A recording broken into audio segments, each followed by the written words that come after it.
Hello there, welcome to the wonderful world of radio frequency and electronics engineering. And on the bench today is a Yaesu Ft450 HF radio transceiver, which has come into me for repair. The reported fault on this transceiver from the user is that the TX doesn't work, the transmit, on any of the frequency bands, and it receives okay but just doesn't transmit. So we'll have a look at that very shortly on the Marconi radio test set to verify that, and then we'll go into it. Now, for those that don't know, the Yaesu Ft450 is the very first of the model range which came out, and as part of that I believe that they had an optional extra that you could have fitted in, which was for the antenna tuning unit, the ATU. Now apparently you could order these transceivers with it from new, or you could then, after purchasing the transceiver, if you decided you want the option, you could then have the option fitted. However, the Yaesu Ft450D model, as I say, the next model that came after this, had the ATU built as standard within it, so I think that's the differences between them. There's different versions of DSP firmware as well, and you can upgrade the 450 on the Yaesu website to the latest version of the firmware, which is quite easy to do, and there are videos also on YouTube which show you step by step how to do that. Because these radios use a digital signal processor, particularly on the receiver, so you know, by upgrading to the latest firmware version keeps you up to date with any bug fixes and various other things around the DSP's functionality. Now, this particular radio transceiver boasts a frequency range of 30 kHz to 56 MHz, which are the operating bands. In other words, that's its receiver capability. It also transmits between the 30 kHz to the 56 MHz band, but in set amateur band allocations, so it won't allow you to transmit out of band.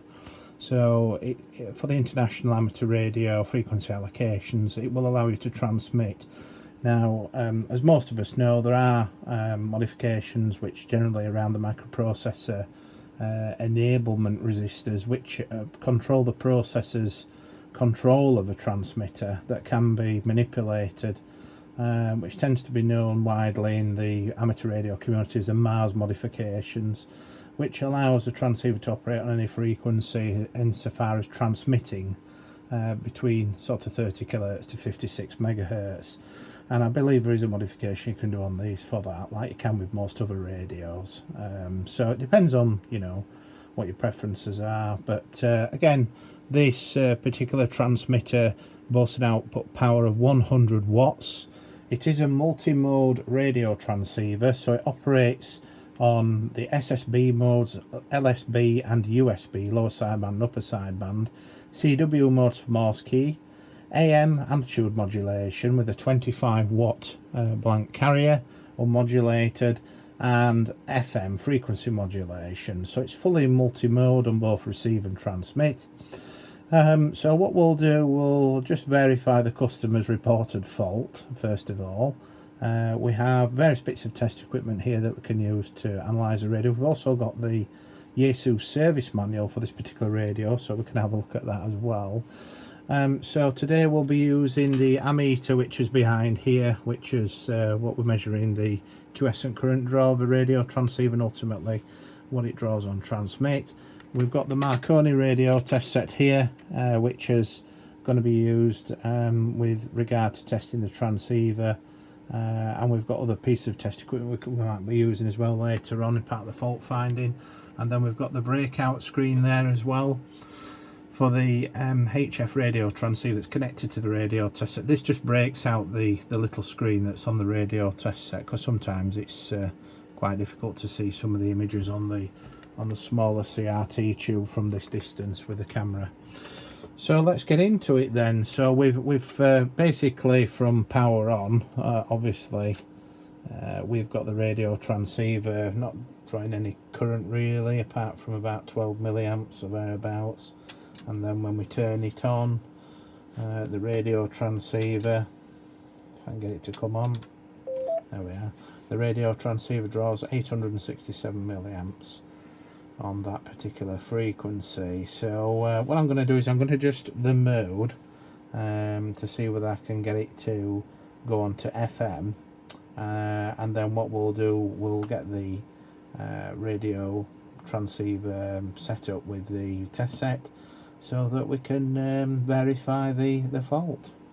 On receive as well as transmit, we'll do those checks. So let's just go to what is our mode of operation, because currently it's on lower sideband. We can set the test set up to do LSB, but I just want to do some checks on FM just to keep it. That's the mode button there, so we can go to FM, and then we can change the frequency to just have it at 7.1 megahertz. That's all. Okay, so we'll just have a look at the breakout screen here, and let's just see whether we get any transmission. So I'm going to just put the spot frequency in of 7.1 megahertz, and what I'll do, because we're on the spectrum analyzer at the moment as well, I'm just going to key up the transceiver now. Okay, so I keyed up the transmitter. You can see the noise floor is changing, and when I unkey, the noise floor goes back down, but there's definitely no signal there at 7.1 megahertz on FM. So if we have a look at the current meter, which is down here, obviously when I go to key up the radio, we're getting, you know, 3.9 amps being drawn, which is more than likely going to be the bias for the power amplifiers. So we'll just widen the spectrum analyzer up a bit more now, just to see what that shows. So I just want to put it to there. So we basically got 10 megahertz per division. So if this is 7 megahertz there, we're basically starting at 0 more or less now and going right up in the frequency band, so at least we'll be able to see if there's anything there. So there is definitely a lift in the noise. Now if I increase it more to 20 megahertz per division, this signal here is the start of a spectrum analyzer. This isn't a signal at all that the spectrum analyzer is picking up as such.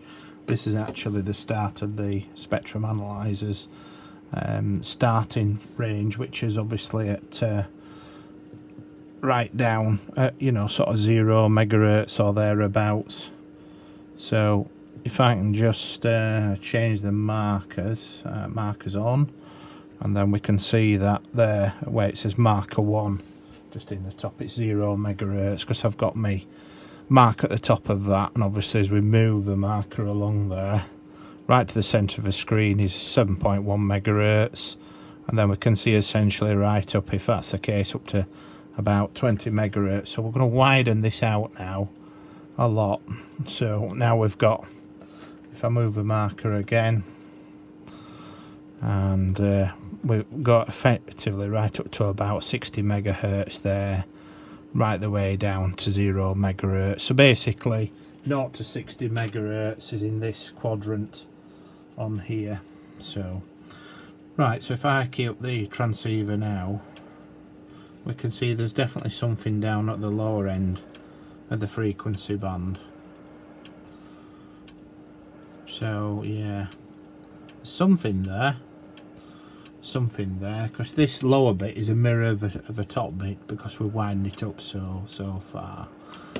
So there's just a little bit of noise there that's lifting, so it looks like as if it might be a mixing issue to me, because if it was a power amplifier issue and there's something to do with the driver, then what would happen is you'd get a little bit of signal leakage at the desired frequency. So in other words, the 7.1 megahertz signal will make it through onto the spectrum analyzer, and we'd definitely be able to see the 7.1 megahertz signal appear in the center of the screen.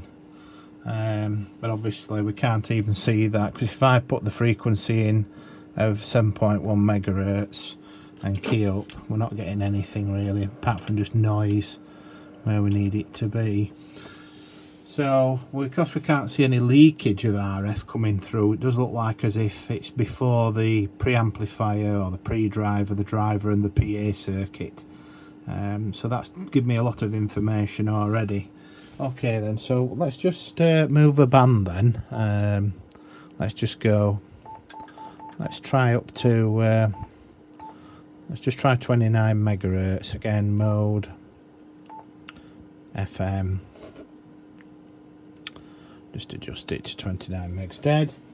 And then what we'll do, we'll do the same again, we'll do TX frequency, 29 megahertz. And there we go, so that's the reference frequency. So 29 megahertz is right bang in the middle. So if I key up now, we're getting something a little bit there, look, there's something sort of going on. So that's receive, that's transmit. Again, very low signal level, and it's certainly not at 29 megahertz. So let's just move a marker, and we're drawing 4.2 amps there.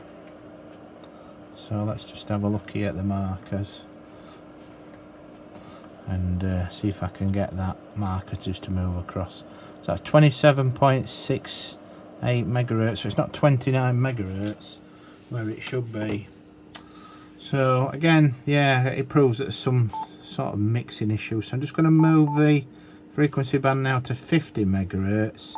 Again, I'll change the mode to FM as well. FM 50 megahertz. So I'll do TX frequency 50 megahertz, and we'll keep the radio transceiver.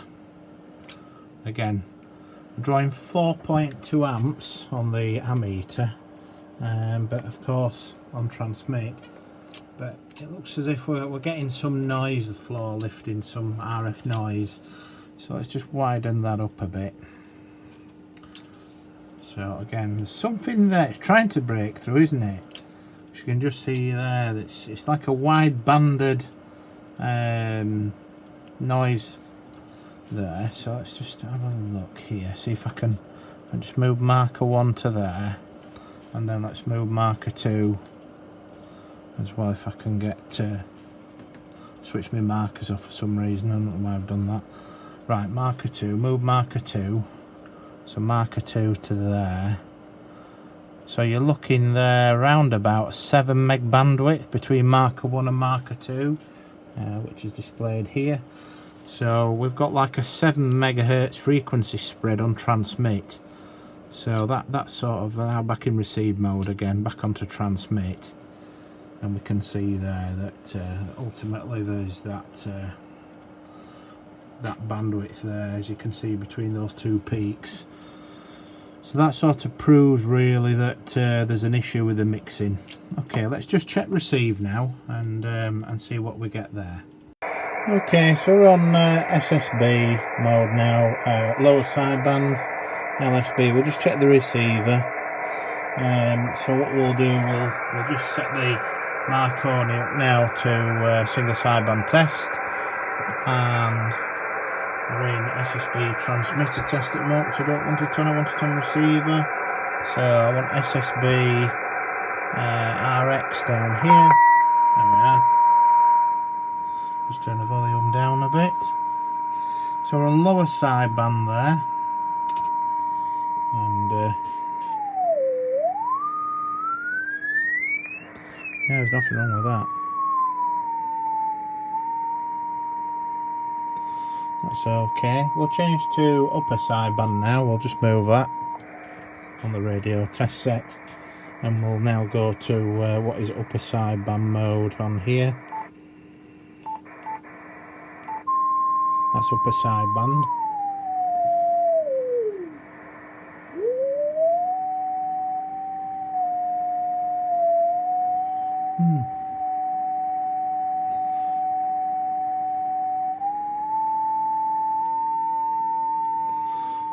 Okay, it's reasonable. So there's nothing wrong with that. So I'm happy with that. Okay, so we'll just go to receiver only test now. And what I want to do is just check the sensitivity. So that's where we're at now on the receiver test on the sensitivity. So Just adjust that. That's where the AGC is kicked in. So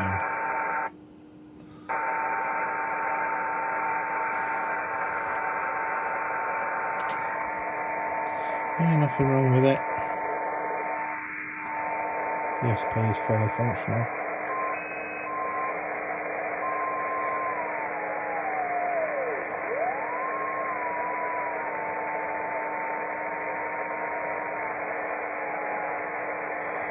That's okay, nothing wrong with that. Sensitivity is good.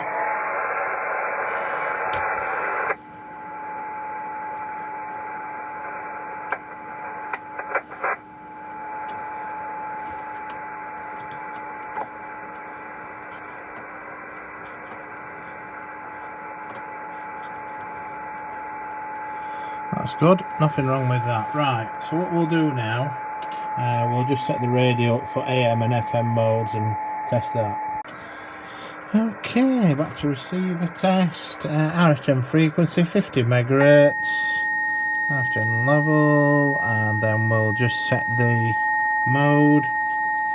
We'll change it to AM, and we'll go mod gen level 60% modulation. There we are. RF gen level, so we're modulating the carrier with an AM signal now. And as we can see there, pretty good, nothing wrong with that. Which in microvolt term, yeah, there's nothing wrong with that. Okay, so I'll just switch it to FM now, the radio transceiver. So I think we can get onto FM, and then of course we can now just check that at FM. So we'll need mod gen level setting now to 2.5 kilohertz, RF gen level, and then of course we check sensitivity again on that.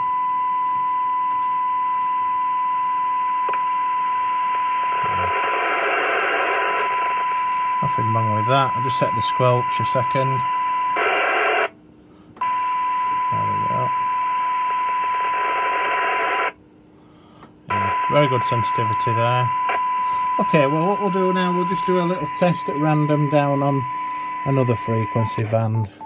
We'll go right down to about 10 megahertz and we'll set it up there. So we'll just, again, we'll just switch it to FM as well. There we are, FM, put it on what will be 10 megahertz, and then back to this again, just change the frequency now, RF gen frequency 10 megahertz, and then RF gen level. There we are, look. Still a good receiver.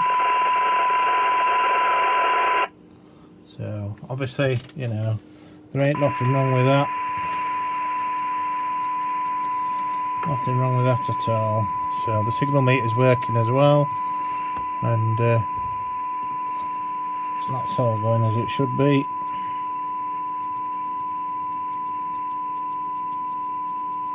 Nothing wrong with that. Okay, so obviously we're not getting the transmit on the radio. We've proved the receiver works and that's fully functional, so there's no issue with that. So let's move on to looking at the schematic diagram now and where we go, and whip the lid off, have a look inside. I think initially I just want to have a look inside, see if there's anything burned out, anything that's obvious, that's charred, barbecued, anything like that, and then have a smell inside, see if there's any smell of burning or anything. If there's anything visual that stands out, so we'll have a look at that in the next step. Okay, we're in the top of the radio now. We'll just have a quick look at it and see what we see, if there's anything obvious in there that's barbecued or burned out, etc.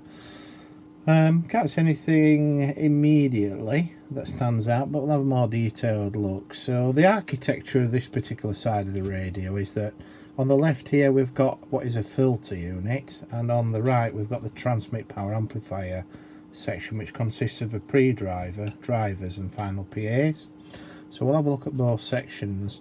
Now, for people who are common to the channel, will have obviously seen that other amateur radio transceivers that repair on this channel, such as Kenwood TS2000, etc., and many other radios like Icom, Kenwood, not only Yaesu, use this bandpass filter quite commonly in their radio transceivers.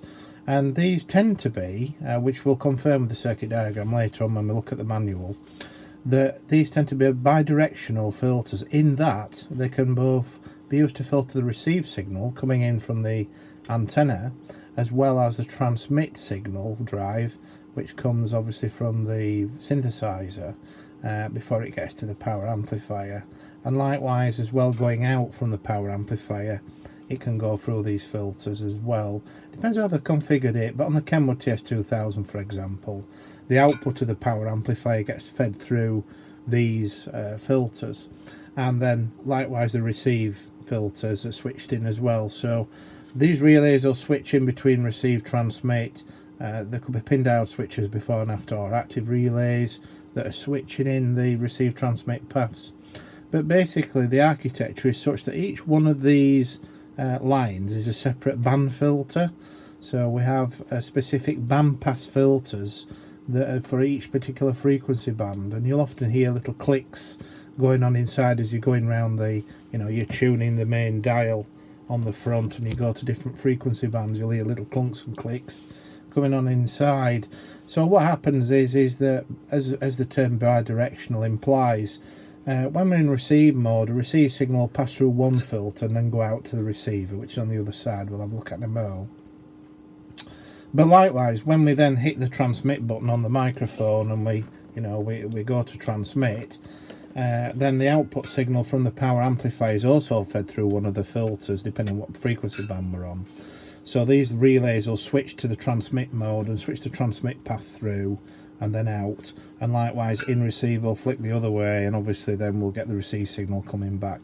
So bidirectional signals can go through each one of these filters.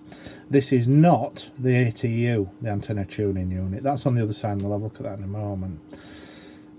So just bear that in mind, that obviously these are bidirectional. These are that are part of the harmonic filtering, and also to prevent out of band interference in receive mode and overloading of the receiver on adjacent bands. We've got stronger signals as well, and harmonics and things that can overdrive the receiver, front end mixer, etc., as well as on the transmit side, keeping the harmonics down as well on the transmitter.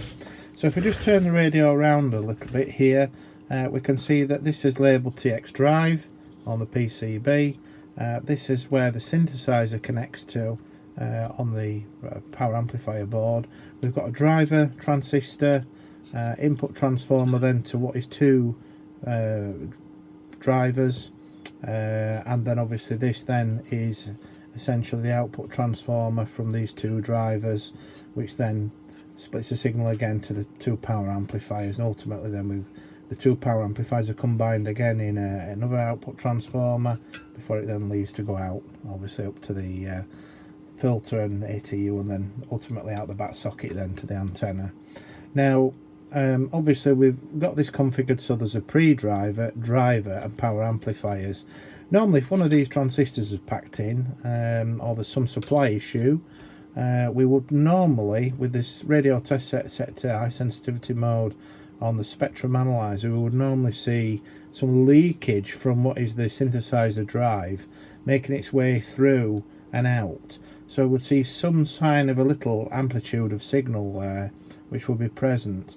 But no matter how sensitive we make the spectrum analyzer on this test set, we can't see any leakage breaking through. So it tends to be, say for example, if these are packed in, the signal from this would make it through. If both of these were packed in, the driver and the power amplifiers, then the pre-driver signal will still leak through. It's unlikely obviously that all the transistors are going to be not working. There's probably one transistor, if anything, that fails rather than pairs of them, but nevertheless one of the transistors or more than one will be amplifying, and therefore we will get leakage through of some RF power. Even if it's in microwatts, we'll still be able to measure it on the spectrum analyzer on the fundamental frequency, which is a frequency we've set the dial at the front to transmit on. Now we're not seeing that signal, which to me sounds like the issue may not be in this area. We will verify that as we're going through the testing. The TX drive coming in here on that coaxial cable, as I say, emanates from what is a synthesizer.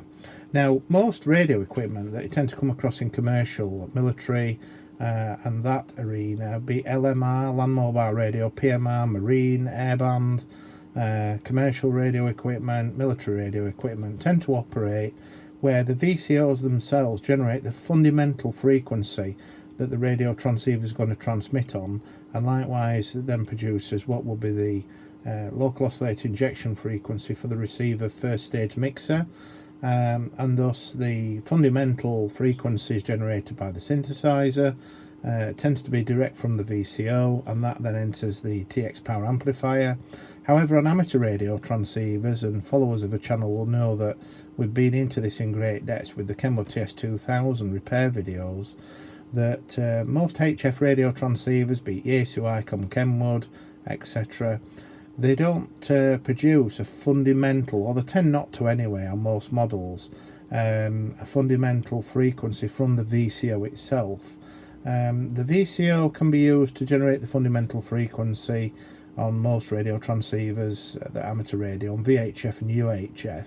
However, even then on like the Kenwood TS2000 for example, even that's mixed before it gets to the transmitter, the power amplifier section, and likewise that's the same on these as well as the Kenwood TS2000, where we have multiple VCOs, LO1, LO2s as I tend to call them, where they're mixed together in a mixer stage. Sometimes there can be multiple mixers with lots of VCOs running at different frequencies, particularly where radio transceivers have got more complicacies, where they have a sub band as well as a main band. Like the Kenwood, it has a separate frequency display to the main frequency display, and radio transceivers that like that have multiple VCOs because they all tend to run separately.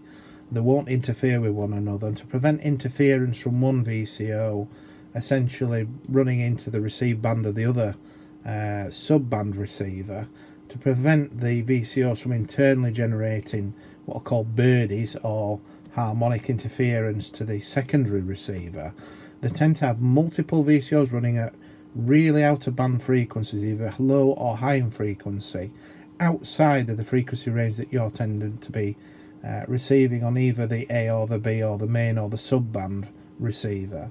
And that's to prevent those oscillators from running in those frequency ranges, so the receiver doesn't pick itself up. And so what happens is then, in order to get that desired effect, you've got to have multiple VCOs generating different frequencies that then mix together in a mixer, and then that's ultimately then fed out then to what it would be the transmit signal source, and likewise for the receiver as well. So there's all sorts of different things going on in the synthesizer, and it tends to be very unlikely that the synthesizer, or should I say the VCO, the single oscillator if you like, generates the transmit fundamental frequency on its own. It tends to be more than one oscillator which mix together to then produce an IF, an intermediate frequency, which is the fundamental frequency that we're wanting to amplify and send out. So there's a difference between LMR and PMR, marine, land mobile obviously, and aeronautical or radio equipment that's used in aircraft for example, where the VCOs tend to, because the single band operation, VHF, UHF, airband, marine band, that type of thing, they tend to just have the VCO, the single VCO, generating both the receive and the transmit, insofar as a transmit fundamental, and insofar as a receive the local oscillator injection frequency, either high side or low side for the receive front end mixer. So there's differences between the amateur radio transceivers if you like, multiband HF transceivers, and also in terms of LMR and PMR. Indeed, there are some military radios that operate like that as well, but because military radios tend to operate slightly differently with some other variances of encryption technology and things like that, they do tend to use fundamental VCOs for generating the transmit frequencies for them. And likewise aircraft radio, PMR and things, because they're only working in those single VHF, UHS spectrums tend to also have the single output VCO, which generates a fundamental, and that's buffered up and then passed on to the TXPA. So, you know, there's a lot more design concept goes into amateur radio transceivers than there is in LMR, PMR, and even to some degree military stuff, because obviously we've got to have really wideband amplifiers, wideband receivers. We're also utilising DSP technology, and in addition to that as well, we're having to mix multiple signals together to prevent interference and things from occurring, you know, with dual band setups and things like that. So we'll have a look at the other side now, which is the interesting bit as well. So just straight away, I've just noticed this here. This looks like it's the reference oscillator for the synthesizer, so that's the heart of the radio. And that obviously you adjust the trimmer capacitor in there, and also there are some software adjustments on radios that you can do. We can tune it electronically through software. It'll adjust a voltage, a DAC value. We'll adjust a voltage to control the frequency of oscillation on this, or you can manually adjust it. We've obviously got the receiver section here as well, and the synthesizer, which is probably going to be under these cans. There may be another board in the middle as well, sandwiched in the middle. I highly suspect that will be the case. This module here is the optional antenna tuning unit. So this is the ATU module that's fitted as an option on the 450 model. I think it comes as standard on the 450D. So there's two coaxial cables that come out on the bottom of here, and they go ultimately, these two coaxial cables, and they sort of break the path between what is the RF output and the antenna connector on the back. So basically these two coaxial cables, as an RF signal goes into the ATU and then comes back. And obviously if the ATU is not fitted, there'll be a jumper cable in there, I would have imagined. So that's that. And obviously all the gubbins is in there. There is a little connector down there, you might just be able to see it right down there, which interfaces into the microprocessor unit, obviously to control it as well. So this looks like the receiver on this side, and I think with a look of it, I thought there might have been another board in the middle. There may not be, but we'll have a look at the service manual, because we've got this far without looking at it. So yeah, that looks okay to me. I can't see anything burned up or anything on the board. I suppose we can have a better look, can't we, together, and see whether there's anything there in particular. So let's just have a look. I can't see anything there. So that's the RX in connector on this side here, and then that there is the TX out. So that's the TX drive output. Yeah, so this looks like the receive front end, and then obviously we've got again more filtering here with a look of it. We've got a few things going off here. So this looks like this single board's got the whole receiver on it, combination with the transmit source generation as well. So probably under one of these cans is the VCO synthesizer, and it'll generate the transmit frequency as well that goes up this coaxial cable. With the look of it, this looks like as if it's the pre driver up the exciter, that transistor there. That looks like as if this would amplify the signal from this circuitry for the transmit drive through this transformer to this coaxial cable connector there. I could be wrong, but it does look like that architecture to me, to be honest with you. The receiver input comes in on this connector into this device here, what looks like to be a relay. I think this will be a pi attenuator network here, these three resistors, and this will probably be your attenuator switch on and off, and ultimately then that goes off then for amplification, probably through a GASFET front end amplifier or a mimic. But we'll just have a look now at the circuit diagrams just to see what we can see about this board, and take it from there. Okay, so we've got the radio set now to 10 megahertz FM, We've then got what is our new adapter cable here that we've got, which is what I call the coax of truth, which then connects into this connector here. This connector that I've disconnected actually goes off the power amplifier board on the other side. That's a TX drive output. So the coax of truth then goes off to the radio test set, and we'll just need to switch the ports on the radio test set now to the high sensitivity 1 watt port, which is on the bottom there. And we've currently got the spectrum analyzer set up as a TX measurement as well on 10 megahertz dead. So what I'm going to do now, I'm going to key up the transmitter to see whether we get a signal, and as we can see there, there's no signal present at 10 megahertz. It's just literally there's something there that's sort of a breakthrough from something, but there's just no TX drive at all. So that proves that the fault isn't on the power amplifier board. It's obviously got to be on this TXRX board here. Now I've got the circuit diagram up because we've got the receive port on the left for the receive injection, for local oscillators, mixer output if you like to the first mixer on the mixer on the receiver.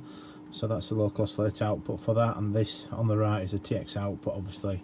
So we've got that on the diagram here, and as we can see there, we've got what is those two ports. Now we've just been connected on this port here, which is the bottom. So that's where we've got the coaxial cable connecting that goes off to the radio test set. So if we look at the diagram a little bit more, if you remember, we did see a transistor, which I pointed out earlier when we looked at the PCB layout, and that's this transistor here.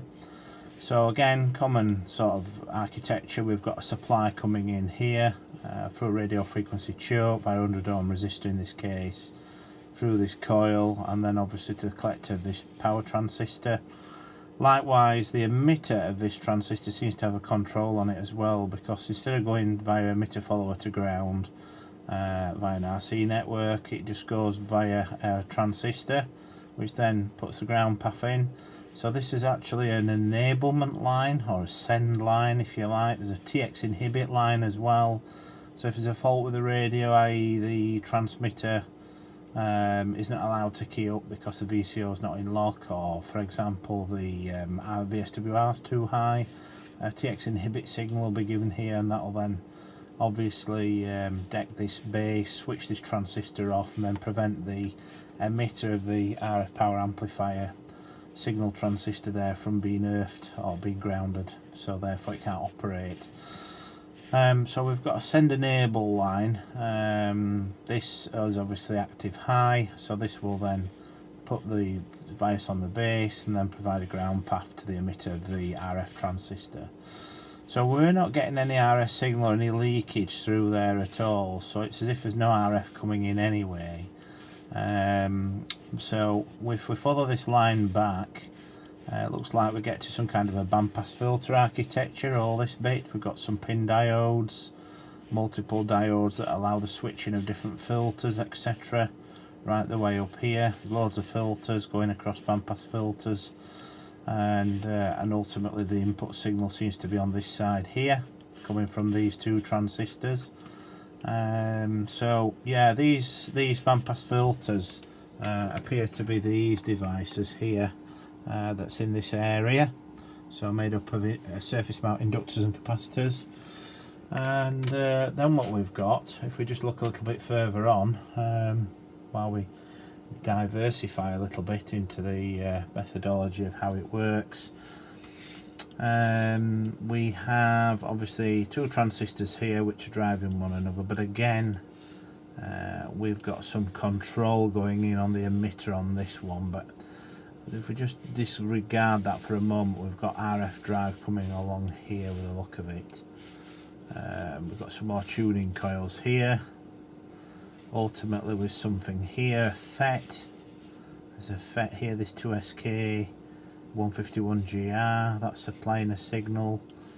Got some more biasing conditions, comes down to there. and ultimately, yeah, we've got a transformer there as well. There's a fair bit going off here in this area. Then we've got an IC, this mod IC with the look of it, and we've got here, see, we've got a signal there, second local oscillator, so that should be running at 135.75 megahertz at minus 60, so we can have a look at that test point, see if that's getting there. And I think there'll be a mixer here somewhere then. This looks like it potentially. Where's the mixer? The mixer must be up here then. Yeah, this is the mixer. I think this is an RF drive. Yes, it is first local. There we are, look. So the first local oscillator signal comes in, which presumably is the oscillator that moves frequency, does a first local oscillator, depending on what frequency you want to have on the dial.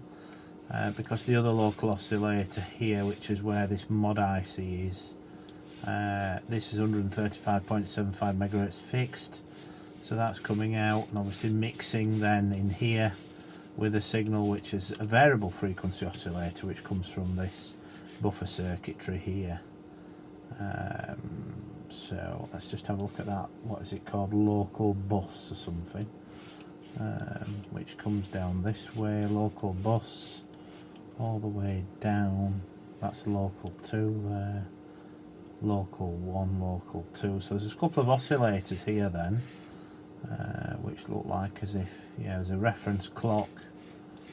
I see 22.62 megahertz reference clock, which is coming along being amplified, and also there is a local 1, which is 65 megahertz to 130 megahertz, I presume. So again, all these oscillators, local 1, local 2, sort of scoop up here in the middle, right the way up, and that's the local bus. So there's local 1 there, and presumably it comes along here. Again, local bus up here as well, and then comes in. Right, so it's an input into this IC. So that's an input into the IC rather than an output. And there is an arrow there, which I should have seen. So we worked it out, 135.75 megahertz. Before that then goes up here into another IC as well for D mod. Second local oscillator goes in. So that's for the receiver. I would suspect that that probably would be there, I would have thought. But that signal, yeah, that signal must be there, I would have thought, that 135.75 megahertz, because I would have thought so, because the receiver wouldn't work, and the receiver does work, because that's the second local oscillator mixer frequency, if you like, that goes into the DMOD IC, but also it comes down and couples into pin number, is it 1, I think? Is it 2 1s or something? Oh, sorry, pin number 13, can't see it very well. Let's just go in a bit here. So that's pin number 13 then, the signal comes in, that 130 odd megs, and then it comes out then, we'll look at it on pin 6 and 7, comes down here, and then ultimately goes up then obviously into this this FET amplifier to then produce the TX drive signal onwards from there. So yeah, we'll have to check to see whether we're getting that. I suspect we will have that frequency 135.75 on TP2009, because I said we won't get the receiver going. So this IC will have a supply rail as well, which looks like as if it's this line here on pin number 1. We've got an electrolytic across the supply line. Looks like we've got radio frequency choke there, and a 5-volt rail with the look of it. So we can always try and find this IC and have a look around it. Just find this test point 2009 and then we'll go from there. Okay, so let's have a closer look at how this transmitter works. So we've got here on the digital circuitry here, we've got what is the CPU on the far left here, and we've got various inputs into that CPU.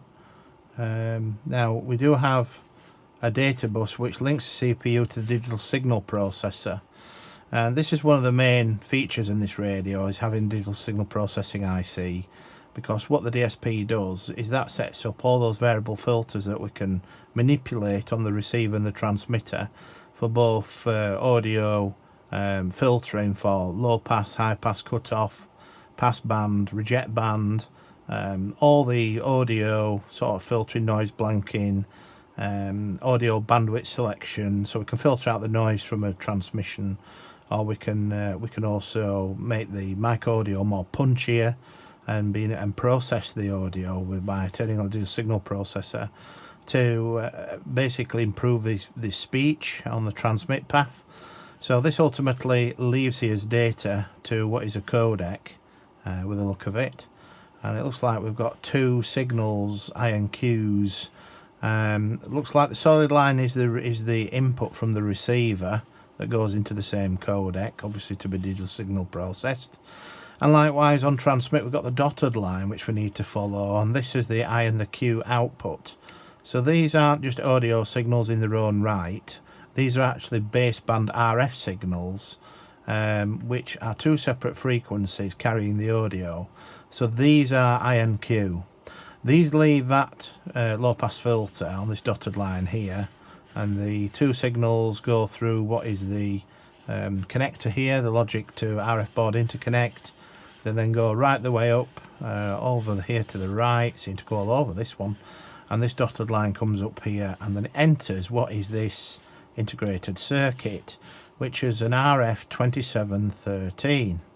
Now this chip appears to have a second oscillator, local oscillator input, which presumably is a fixed frequency, so we'll have to find out what frequency that is. And then the audio signals are coming in on the right. These, as I say, are actually low frequency baseband signals, RF signals with audio. So these two mix together and produce what will be an intermediate frequency on the output. So we'll need to find out what the frequency of the IF is, which will probably be revealed a bit later, I think, as we go through this diagram. The output of that then gets fed to this voltage controlled amplifier. That's what VCA stands for. This is gain controlled by a thermistor temperature compensation circuit. So as the temperature of the radio changes, so does the gain of this amplifier. The output of this then dotted line is fed what appears to be a pin diode switch, which is this TXRX switch here. Now the job of a TXRX switch, with a look of it, when we zoom in a bit, is so that it switches the receive path, which is what this is. This is the receiver IF coming in, and then ultimately the transmit path, which is a dotted line, gets switched through. So what Yaesu have done, they've quite cleverly used one crystal filter for both transmit and receive paths. So our transmit IF, if you like, after it's been mixed with the baseband I and Q signals and the second local oscillator, must be at 67.899 megahertz. So that is the intermediate frequency for transmit that we're looking for. Now it's also incidentally the intermediate frequency for the first receiver IF as well, so that's quite good. So it goes through this common filter, which is XF2001. It leaves that, and there's another TXRX switch, so again another pin diode switch to switch the path. So if it's using it for the receive or it's using it for the transmit. So ultimately we'll just follow that dotted line after it's gone through that filter. So we've now established that the output we're looking for from this IC here, this 2713 IC, should be 67.899 megahertz. So that leaves here, goes into another amplifier where we've got an ALC circuit, automatic limiter control. Again, for particularly with AM SSB circuits, we use the ALC, and we've got a first local oscillator.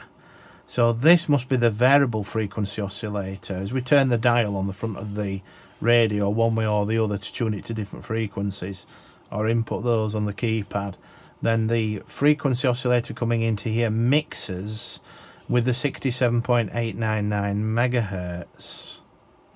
And that then must produce the fundamental RF frequency.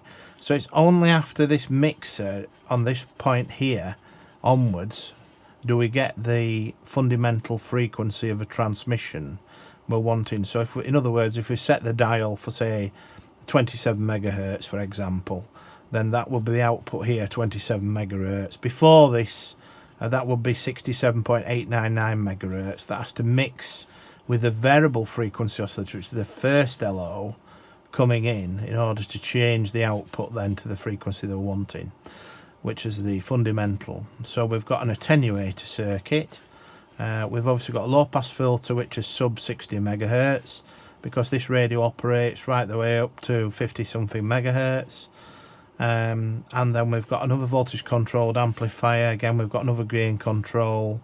We've got a transmit switch which feeds into what is the RF amplifier circuitry, and then ultimately another transmit switch here, and then out it goes, obviously a bandpass filter. Again, another transmit switch. Then we've got an amplifier and a resistor attenuator, and then ultimately that then goes off then to this socket which is just here. That's the socket on the PCB where the coaxial cable connects to the power amplifier.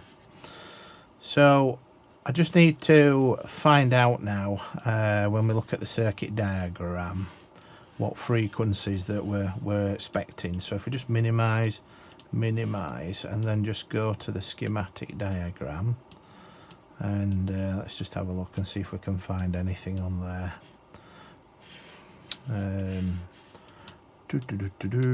Let's see if we can get down to the circuit diagram. Oh, here we are, look, this is it. Wonderful.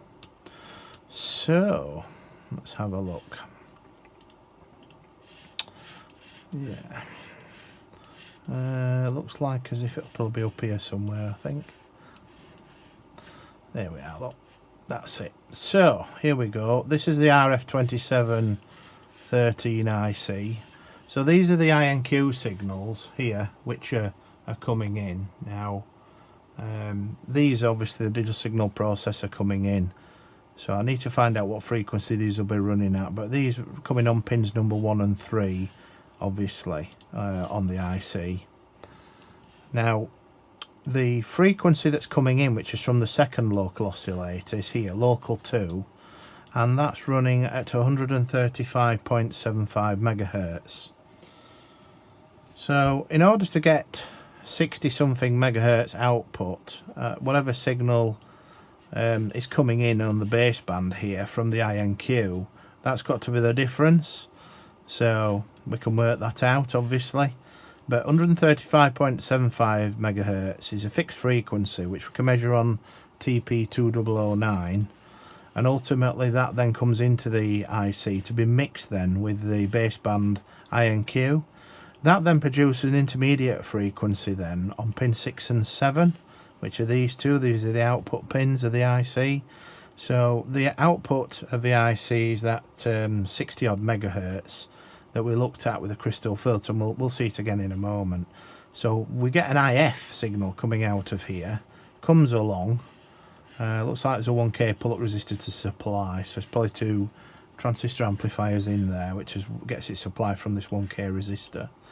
That then goes to this VCA amplifier, which is made up of this FET, and again the output of that goes through a transformer, decouples this way, comes up this way, right the way up here.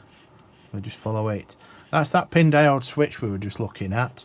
So we've got the receive pin diode path, if you like, or the receive path at the top, the transmit path at the bottom. So obviously when that gets biased on, I think we saw the bias earlier, which is that resistor we were looking at. That biases this on, and ultimately then gets passed through a transformer, comes into what is a crystal filter. So again, that 67.899 megahertz IF is the frequency that we're dealing with on the transmit. It obviously gets decoupled on the input and decoupled on the output, then goes through another pin switch. Now as far as I can see, I think that's the receive path continuing. This is a transmit path. It comes back down here, along here. It then goes into what is this amplifier, comes out the amplifier, gets decoupled through his transformer, passed along here, And here we have it. We've got a mixer. So this is a ring mixer here, and we've got a transformer on the input, transformer on the output, and this to me looks like the first local oscillator frequency, the variable frequency oscillator, which is derived from the frequency that we select from the front of the radio, the tuning control. So the frequency on this will vary depending on what frequency we want on the output. So let's just find out. Here we are. Look, first local oscillator. So TP2003 is the first local oscillator, and this is the VFO, the variable frequency oscillator. And obviously this is the amplifier circuitry for it. We've got a local bus there. Looks like this is a frequency coming in. I don't think this is a doubler or anything. It doesn't look like it to me because it's not employing that circuit architecture for a doubler. So I think this is just a buffer amplifier. But the local bus is the actual driver frequency, or what would be the first local oscillator frequency. So let's just come down here. I can't remember, was it local 2 or local 1? No, it was local 1. Local 2 is a fixed frequency there. It says FC 140 megahertz. Local 1 is here, look. There we are, look. This is local 1. So again, 65 and 130 megahertz. And then this is an amplifier as well. So let's just follow this up. Here we are, look. So at 400 kilohertz, for example, the lowest frequency the radio can get to, it'll be 67.875 megahertz it's producing. However, is it, I don't know, is it 60 megs, something like that? It's upper frequency, then it'll oscillate at 123.875 megahertz. So we'll do a bit of maths and work these frequencies out, and then you can see how it works. But basically, this is a variable frequency oscillator that's changing as we move a dial on the radio to different frequencies. Again, this looks like it's some kind of an oscillator there, I think.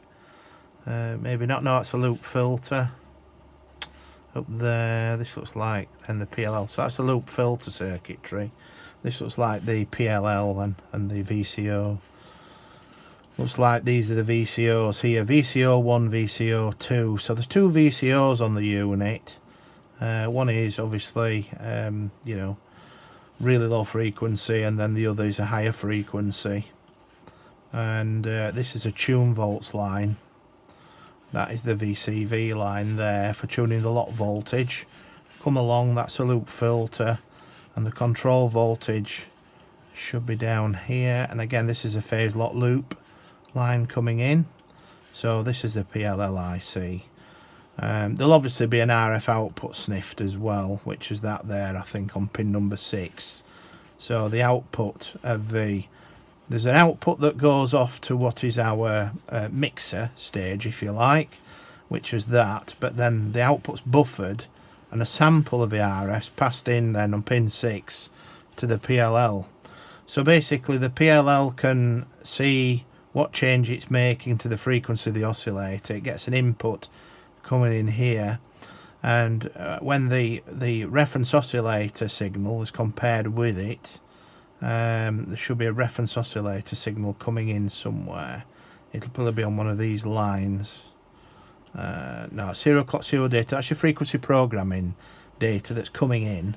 So this is data from the CPU to program this to the right frequency. That's the unlock line that goes back to the CPU. So should the VCO not run properly or whatever, to stop it from transmitting, it'll give an unlock condition to the CPU to tell it not to transmit. Just looking round here, this looks like the supply to the IC, which is via this inductor. What else have we got? I'm just trying to see if there's a reference oscillator. Here we are, look. This potentially is the reference oscillator, is it?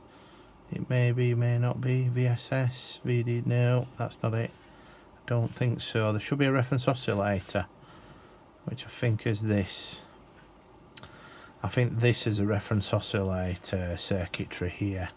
Yeah, the DDS. That's it. That produces the reference oscillator. Normally these double up the reference oscillator frequency. And so somewhere on this DDS, there we are. Look, I knew I'd find it somewhere.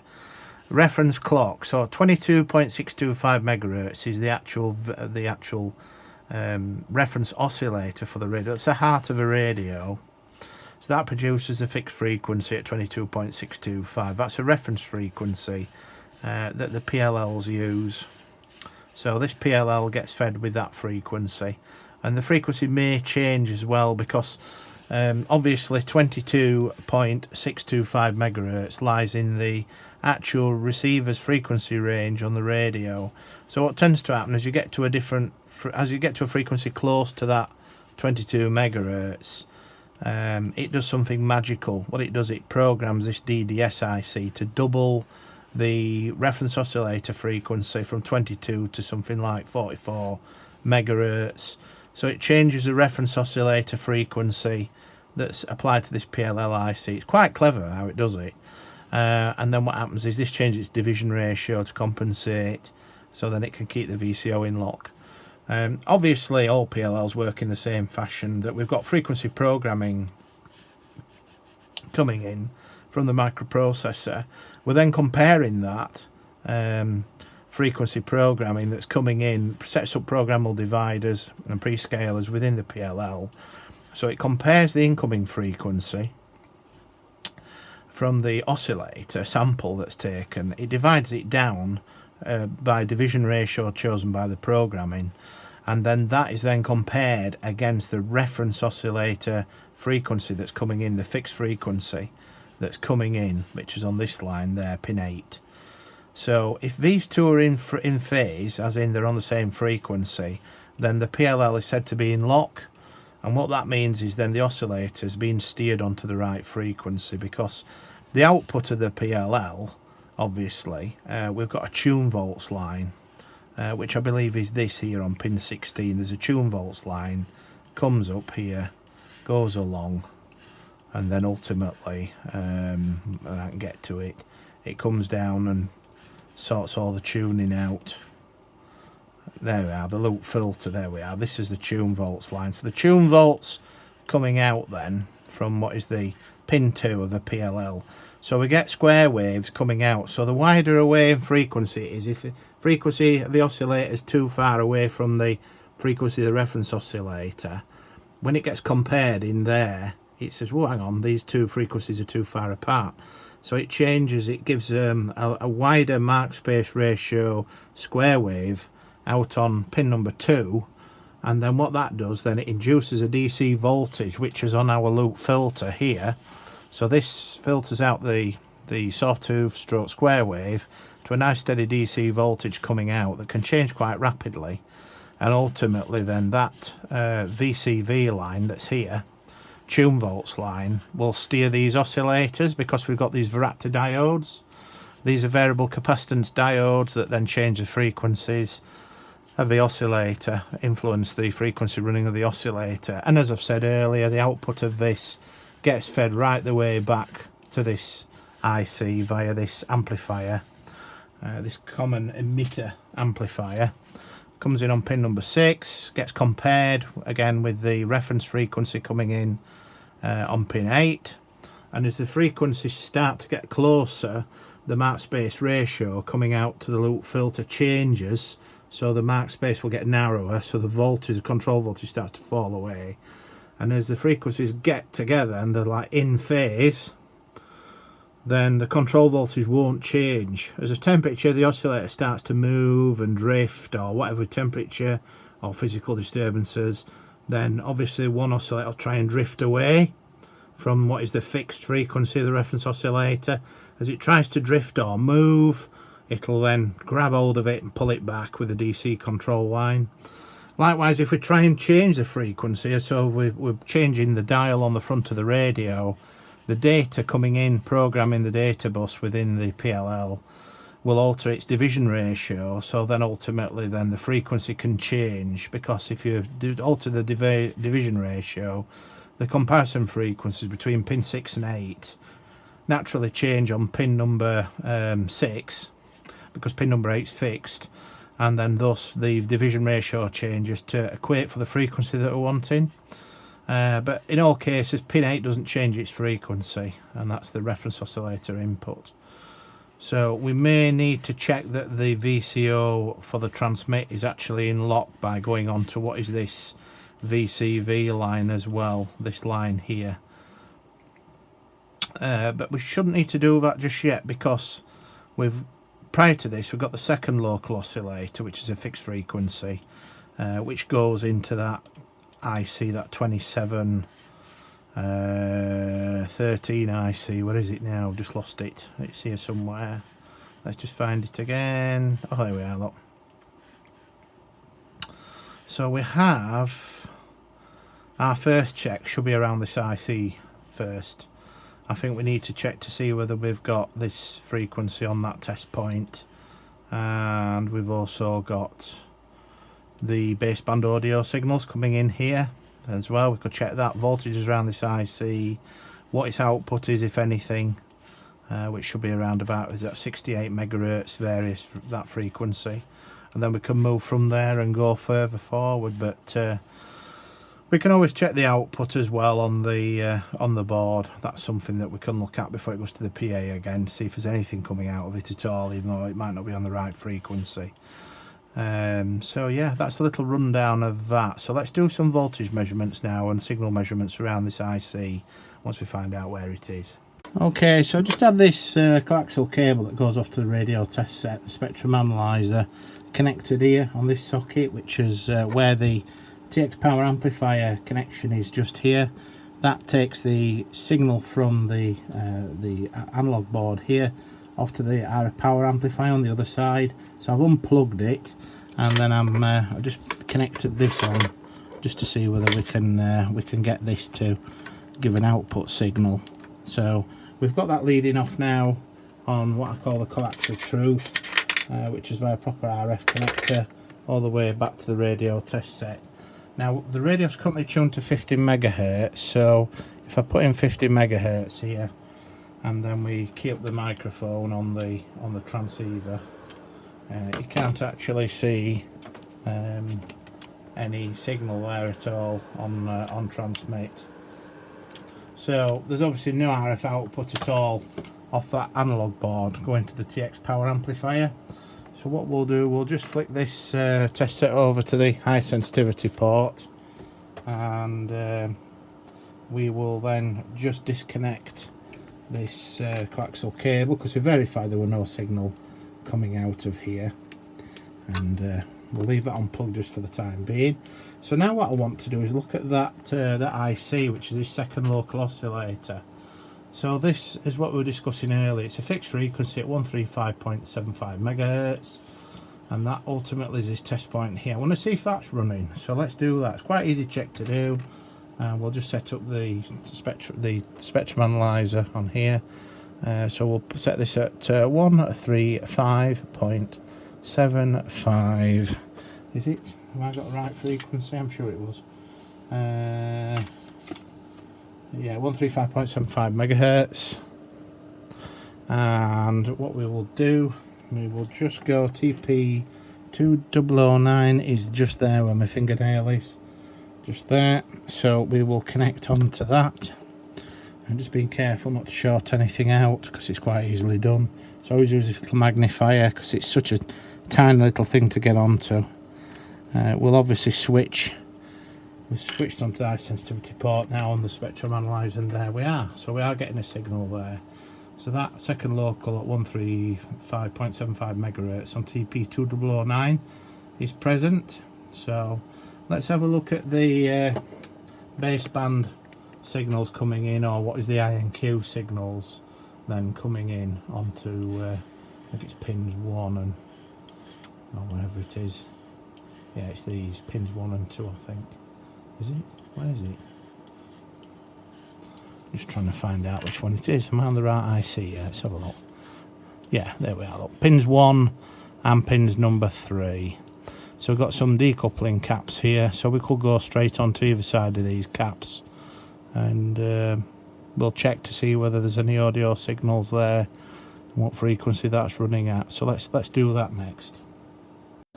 Okay, so now I'm on pin number 1 on that 2713 IC, which is the INQ baseband signal. So we're currently on this junction of this capacitor and resistor just here, just there. That's where we're on with the test probe. So we're on with the oscilloscope, and I'm just now going to transmit on the, so we are getting the IQ 5, 5, 5, 1, 2, 3, 4, 5. So we can see 1, 1, 1, 2, 3, 4, 5. You can see the audio changing there and the frequencies there. So presumably the same would be on the other pin number 3 as well.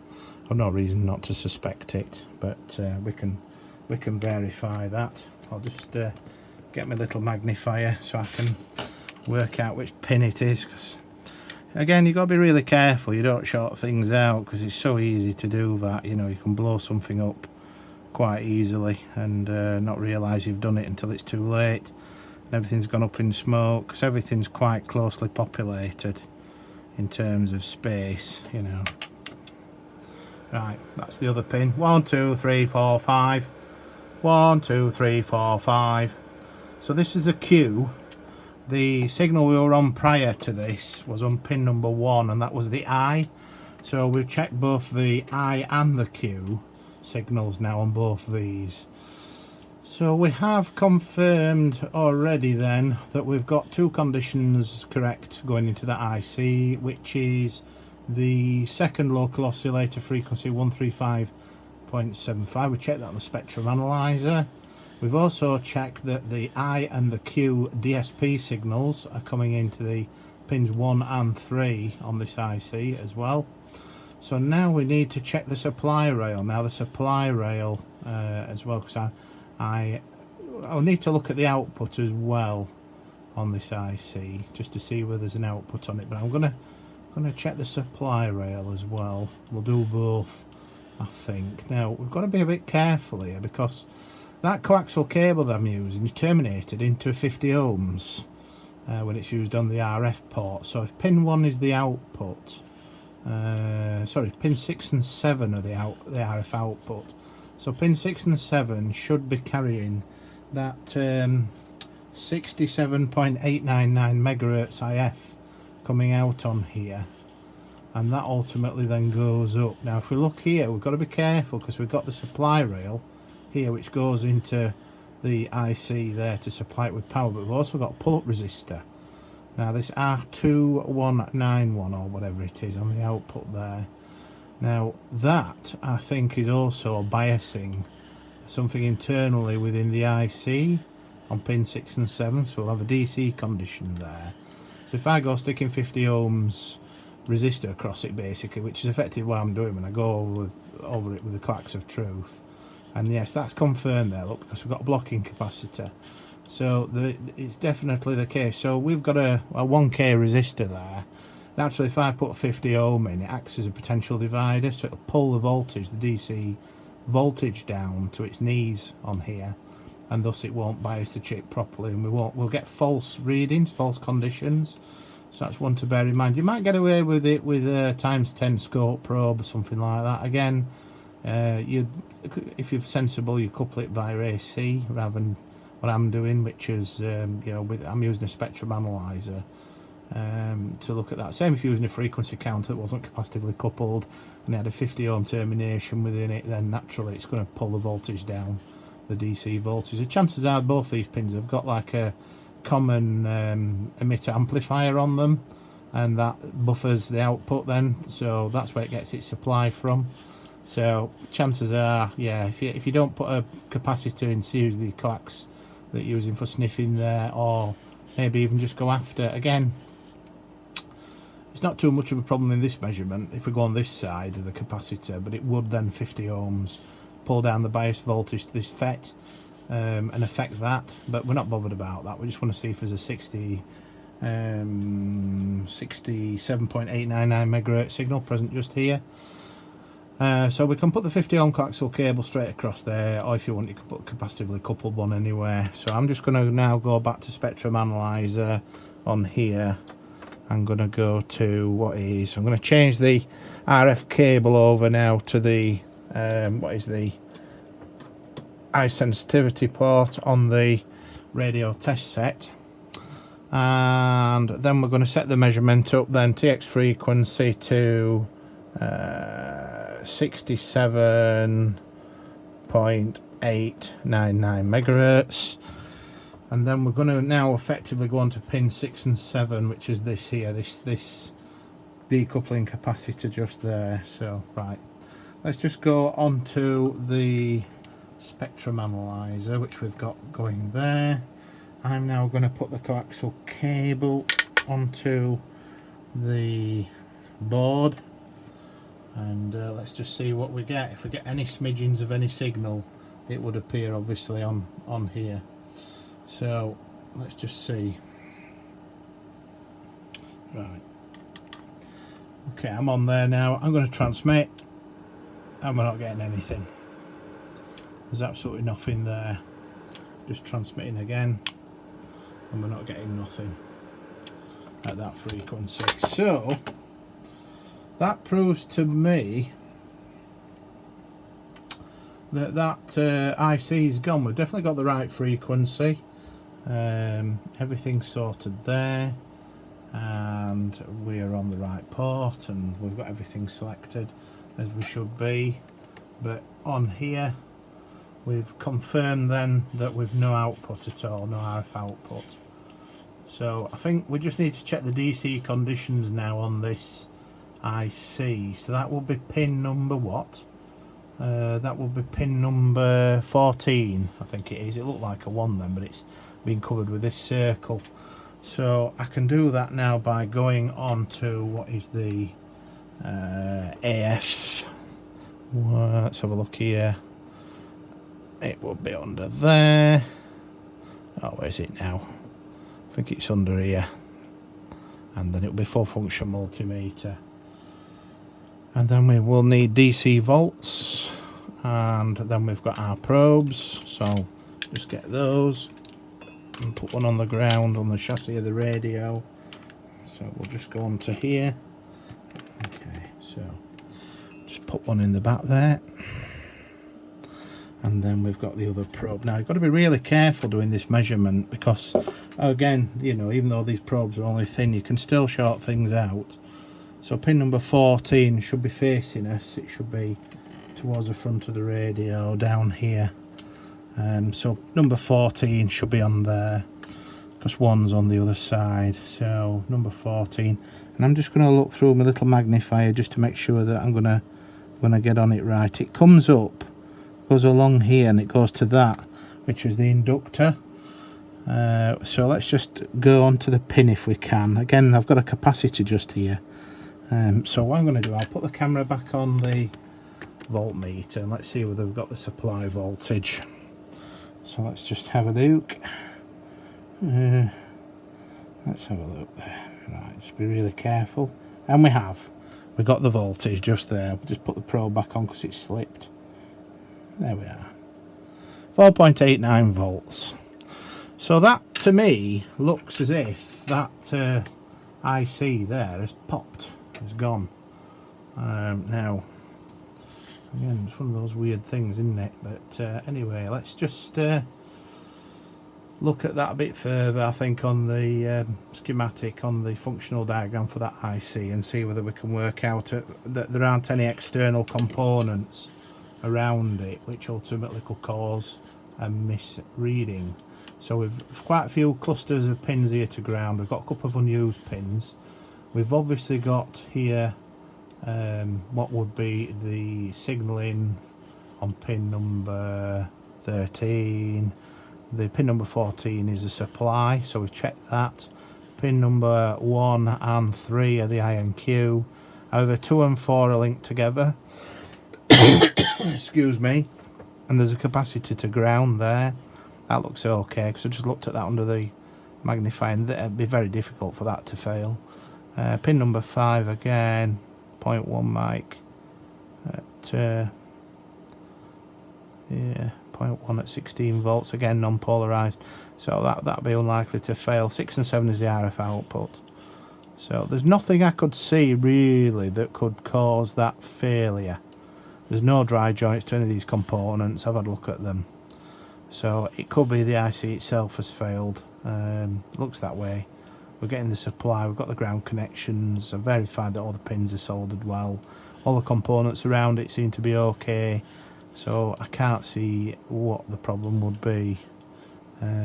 We've got some kind of attenuator, pi attenuator type thing going on here for the INQ, but we verified those signals were present on pins 1 and 3, so I'm looking around this IC as being a failure point at the moment. Right, let's move on to the next thing now and have a look a bit further at this IC.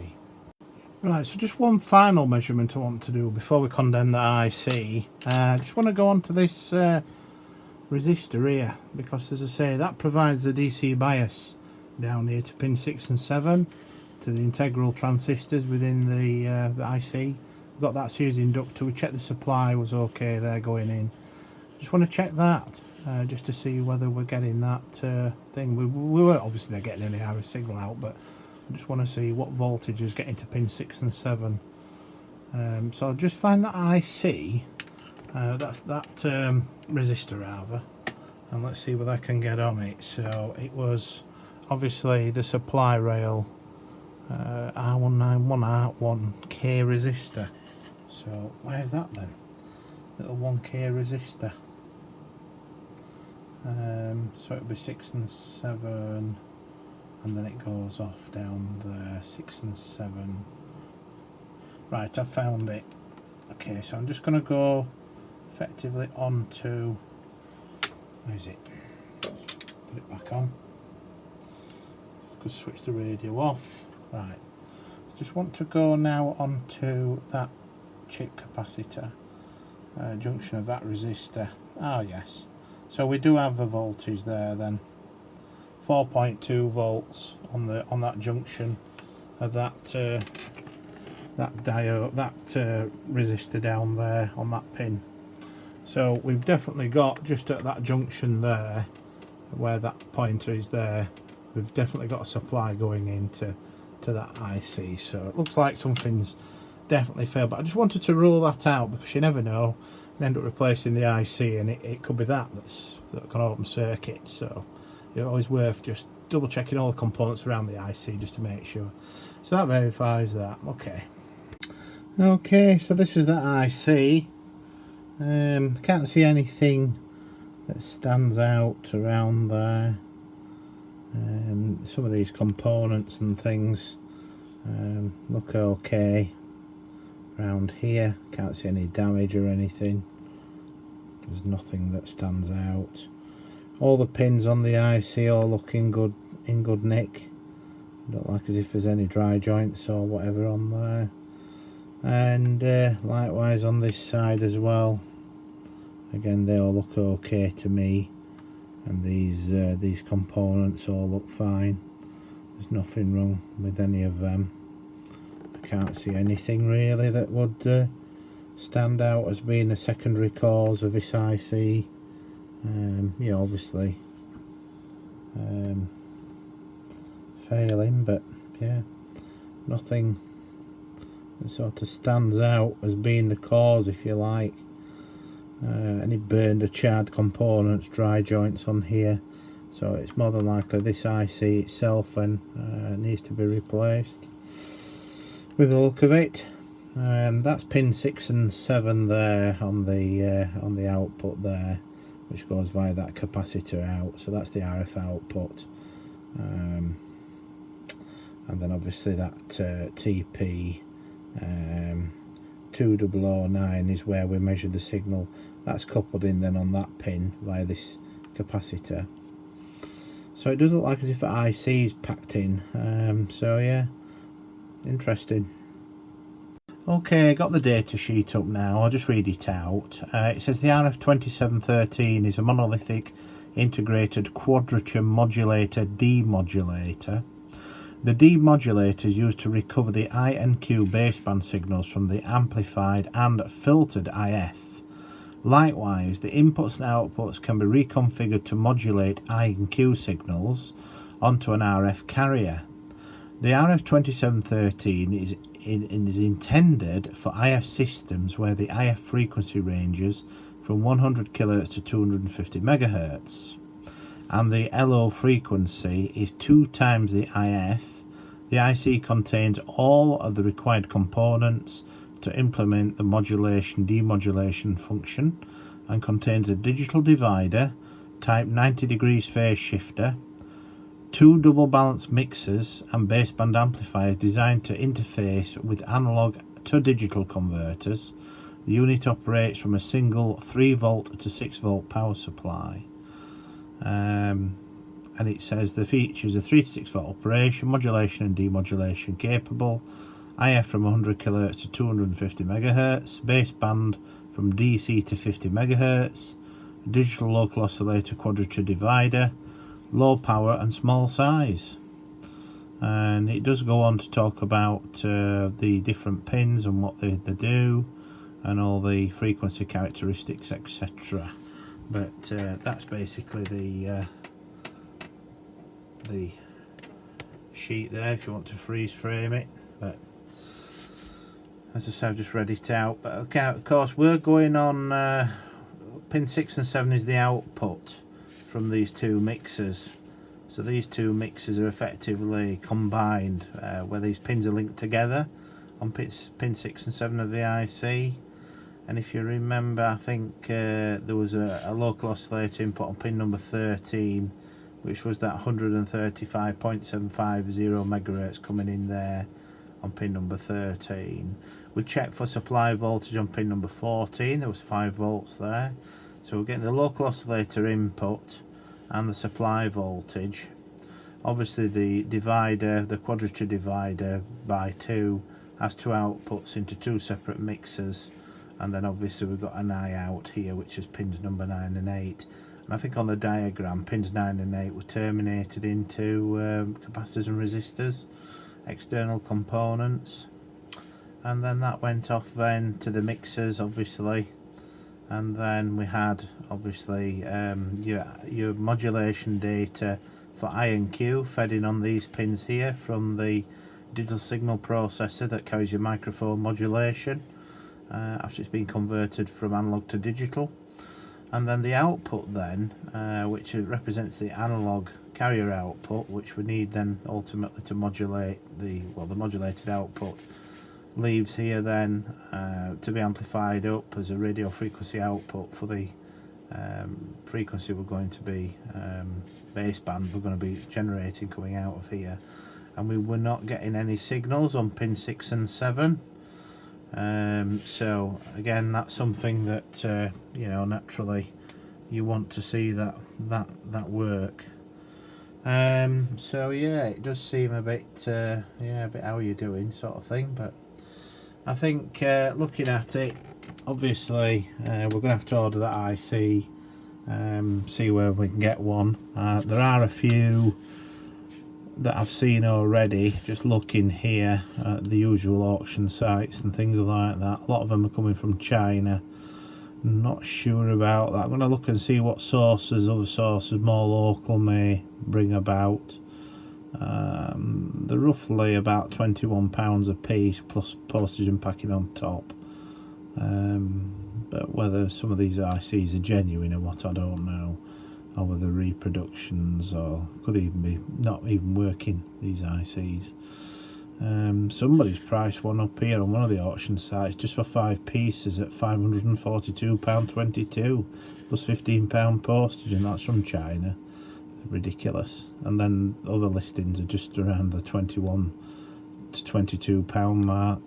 So, but I'm going to see if I can find you know, at another location other than eBay or AliExpress and places like that. So we'll see if I can find a genuine UK supplier of these ICs that's from a reputable source, and see how much we can get them for, I think. Okay, so we've got possibility of being able to get this IC directly from a few sources here. It could be we could get it through AliExpress, eBay, various other things. A lot of what I've seen is that these ICs are basically available from China at the moment, typically on some of these sites. So I'm going to make contact directly with Yaesu here in the UK directly to see how much this IC is direct from the manufacturer. I'd like to get one from the manufacturer as opposed to getting one from somewhere like China, because I don't know what condition it's going to be in, whether it's a copy, anything like that, so I'm not sure, you know, what condition it's going to be in. Apparently it can take a long time for it to get here as well, which is some of the warnings with the suppliers on that IC. Okay, so I'll come back when I've spoke to Yaesu and see how much it's going to be and how long it's likely to be before it gets here. Okay, so after a very, very long wait, we managed to get the RF2713 ICs. Now, what happened was, when I contacted Yaesu UK regarding this component, they did say that when I gave them the Yaesu part number, that this IC isn't available at all. It's an obsolete component. But bear in mind, I gave them the Yaesu part number from the service manual for this radio. I also asked, do they have the RF2713 available under a different part number, maybe for different radio equipment? In other words, the RF2713 is in stock, but maybe under a different Yaesu part number. But I was told that they're obsolete totally. They're no longer available, and Yaesu cannot provide them anymore. So I had to go to another international supplier on these in order to get them. Now, they are from China, so obviously there's a big question mark as to whether they'll work or not, depending on, you know, the validity of the supplier that I've got them from. But I'll share the information about the supplier towards the back end of the video, as well as all the part number and pricing information, as well as what I paid for these.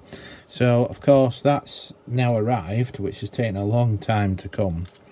Also, the user complained as well of this control here having some wobble to it, as you can see, whereas the other controls don't. You know, you can give them a good wobble and that, and there's no playing the shaft. So the user asked if I could replace the encoder control. Now, this is a genuine Yaesu part that's come from Yaesu UK here. So this is not a very expensive part, and I'll share all that info later, as I've said, but it is a press control as well as a incremental turn control. So there's no play on that shaft, it's rock solid. So later in the video we'll also be replacing this as well, this encoder. So at least this is currently, at the time of making this video, in stock if you need one of those. Right, we'll move on to just looking at the IC now. Now we're going to desolder it. Right, so if we look back at the radio again, we've obviously got two RF2713 ICs. We've got one there and one there. This is the IC we're going to be replacing. Now, I have sort of airflow desoldering capability here as well, where I've got a hot air system that can, you know, blow that, get rid of that off the board in no time. But the problem I've got, when we look very closely here, is I've got other components like that capacitor, this capacitor, these resistors.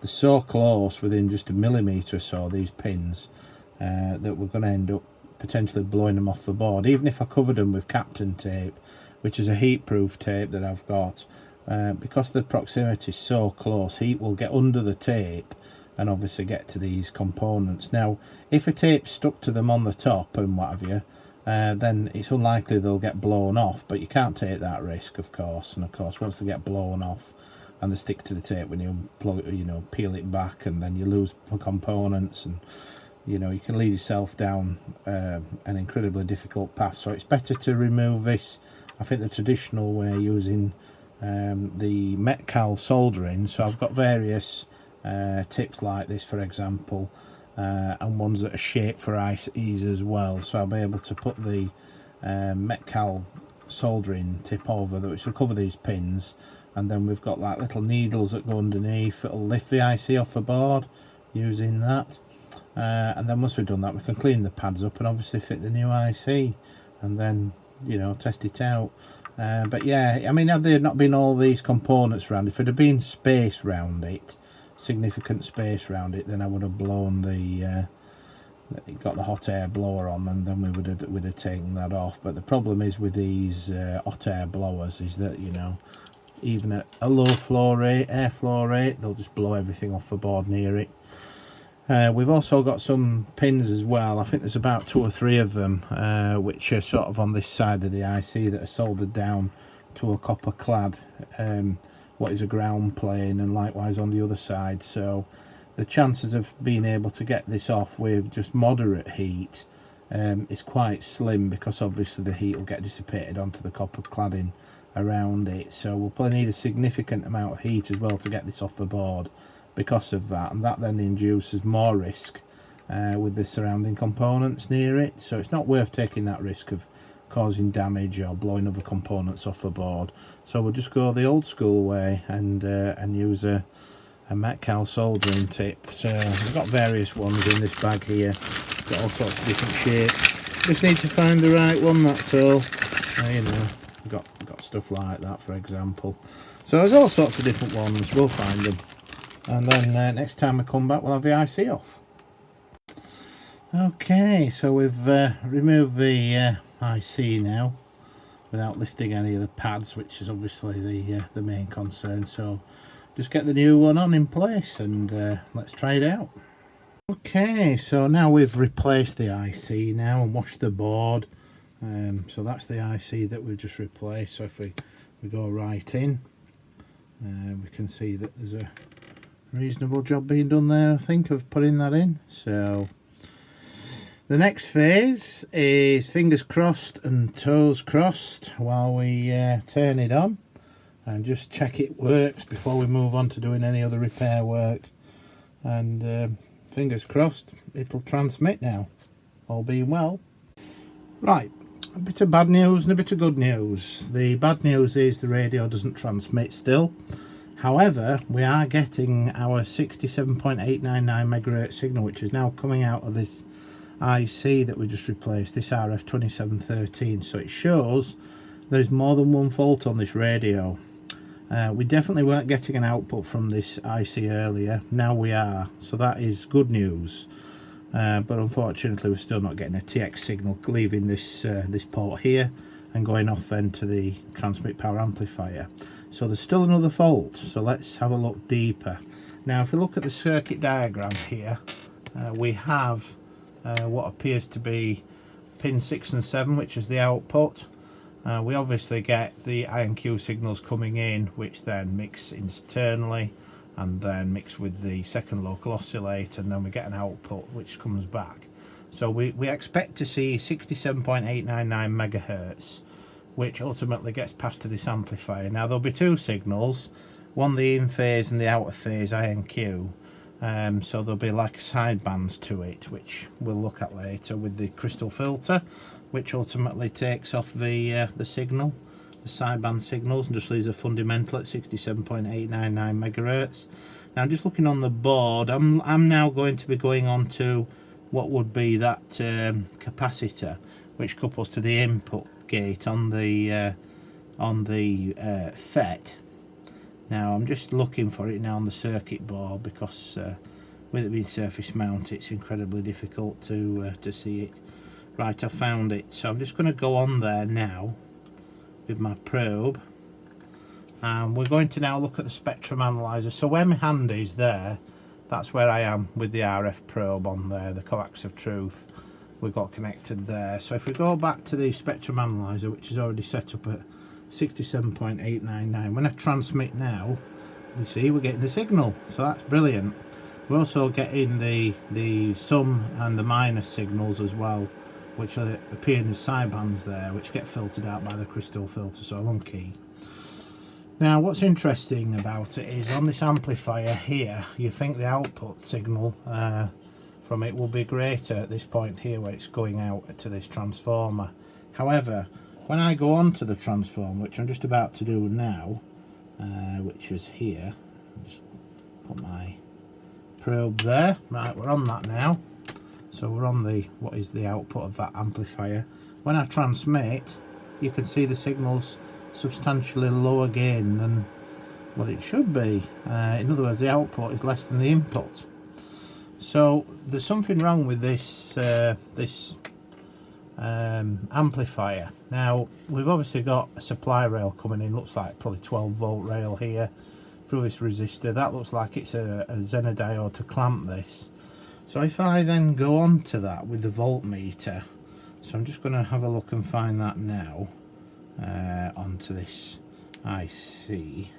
Let's have a look. So right, I'm on that central point now on the voltmeter. So if we just go to AF test, I think it is right. We're only getting millivolts. Now obviously where my hand is currently, I'm just on the junction of this Zener diode just there. So when I key up the microphone, as we can see, we're not getting the 12 volt supply, which explains why that amplifier isn't amplifying. So I need now to go and look at this a little bit further, so let's do that now. Okay, so I'm currently on this these two transistors here provide the receive supply and the transmit supply. So I'm just currently on the output of this where this capacitor is here, and I'm not getting anything when I go to transmit. So if I just show where I'm on the board, I'm down there on that surface mount transistor, and when I key up the microphone, we're not getting any transmit supply coming from what would be the transmit voltage regulator, which should output 13 volts there. Now if I go to what is the base on that transistor, which is ultimately this is a PNP transistor, so obviously this has to be pulled low, so it should be high already on there, and thus when I move over to what is the base, which is this, and get on the bloody thing, there we go, I'm actually getting a pulled down voltage already, and I shouldn't be. So that's on the base, which is 33.9 millivolts down there. However, if I go on to what is the collector, or is the emitter rather, which has got the supply rail on it, then we're getting the 13.79 volts. So I'm getting supply here. This pull-up resistor doesn't appear to be pulling this base up high. So let's have a look at this transistor now. So I'm just going to go onto the base of this transistor. So we'll just go onto there. There we are. So this is the base of what would be the driver transistor, which is an NPN. So the base needs to go high for transmit. So when I key the microphone, there we are. So we've got the bias obviously going high on the base of that transistor. Now because the base can't be held high, this transistor will try and conduct, it's normally going to pull the base down through ground and thus get this transistor to conduct that way. So there's something wrong with this transistor, that junction of this transistor's popped. So we're going to have to look more closely. If I go to the collector on this transistor, this driver, we should just see the residual voltage drop. So I'm just going on to the collector now, which is currently at 33.7 millivolts or thereabouts. Now as soon as I key up the microphone, we can see it is working. That residual voltage of 33 millivolts has been grounded via that path there from collector to emitter on that NPN, so it's going that way to ground. So this proves that this is working. However, looks like this has popped and not working, because this pull-up resistor should be pulling that up. Now even if this pull-up resistor fried, it should still work, because when we've got the ground path that way, then it should still ground this transistor and obviously pull up the output then to provide 12 volts. I'm just going to check the output rail now on the ohm meter to see whether this capacitor's gone short or something. It could be that what's caused this transistor to blow is an external short circuit, be it capacitors somewhere. So I've got like tantilum capacitors on the output which could have gone short, and then this is only a low current device, very low current, so it could be we just need to replace this. But could also be that there's an external short somewhere on the output. If there was an external short after the 100 ohm resistor, I could understand that smoking, because of the current. Again, we've got a resistor there, which is probably not going to cause an issue. Again, another resistor there. We keep following this line on, it comes down here, and then we've got coming along here again more resistors. So if we shorts after these, because they're in the hundreds of ohms range, it wouldn't cause that transistor to blow. So we'll just keep following it. It comes up here, then this outside line goes along there, goes up again, another resistor there. So I wouldn't have expected a short circuit after that tantalum that's already on that voltage regulator. So yeah, it does look to me like as if it's something around that component that's possibly blown it. So whether it's weakened it or something or whatever, I don't know. So let's just put the ohm meter on the output with the power off to the radio, and see whether we've got a low resistance. Normally these inductors, depending on what inductance they are now, how large the windings are, denote whether that'll frazzle. Of course we've got another capacitor there as well, which is, you know, looks to be an unpolarized one, so I don't expect that to go short. The culprit would definitely be that one for a short circuit. So let's just have a look at that a bit closer now. Right, so what I've done now is I've lifted this transistor, this leg here. So if you'll imagine, there's just these two legs connecting to the board. This one's disconnected, and when I go on to the capacitor now with that our friendly probe, if I can find it again, there it is, down there, this junction here, I'm getting a get on the bloody thing properly, here we are. I'm getting a 26 ohm reading, which doesn't seem to be right to me. It seems quite low, 26 ohm, 27 ohm. So I'm going to remove this capacitor next, the one that's obviously on its output.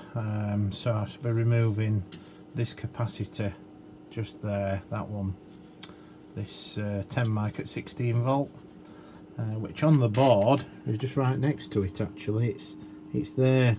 That's the inductor, and that's the capacitor. So I'm just going to lift this up to see whether that clears that 27 ohm, because it does seem quite a low resistance. You know, in order to I think this is going to be the culprit myself. I could be wrong, but let's see. Okay, so we've lifted that capacitor up now, which is this is a capacitor. We lifted it up at one end. We'll just go there, the junction where that inductor was. Right, now we're getting 547 ohms. A marked difference there. That's more like it. So yeah, that does look to me as if this capacitor has gone short circuit, this tantalum. So that, I think, has popped this transistor. So I'm going to have to order another transistor, and then I'm going to have to replace this capacitor as well. But yeah, when we go there now, there's definitely 549 ohms resistance. Now on the diagram, obviously, it is this capacitor there that we've just lifted, this one. So that proves that this has gone short or near short, which has caused immense current draw through there, and then that's popped this transistor as well. I will take this transistor out now and put it on the component analyzer to see what it says, because it could have been pressing it, maybe, potentially, but I'm more or less 99.99% certain this transistor's frazzled internally, so I'll have to get another 2SA transistor and bob it in.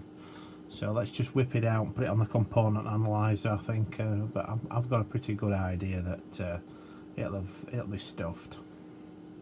Okay, so remove those components now in case you're struggling to understand where they are. The capacitor and the transistor were mounted here, so that's where the capacitor went. and then we had the what is the transistor on these 3 pads there.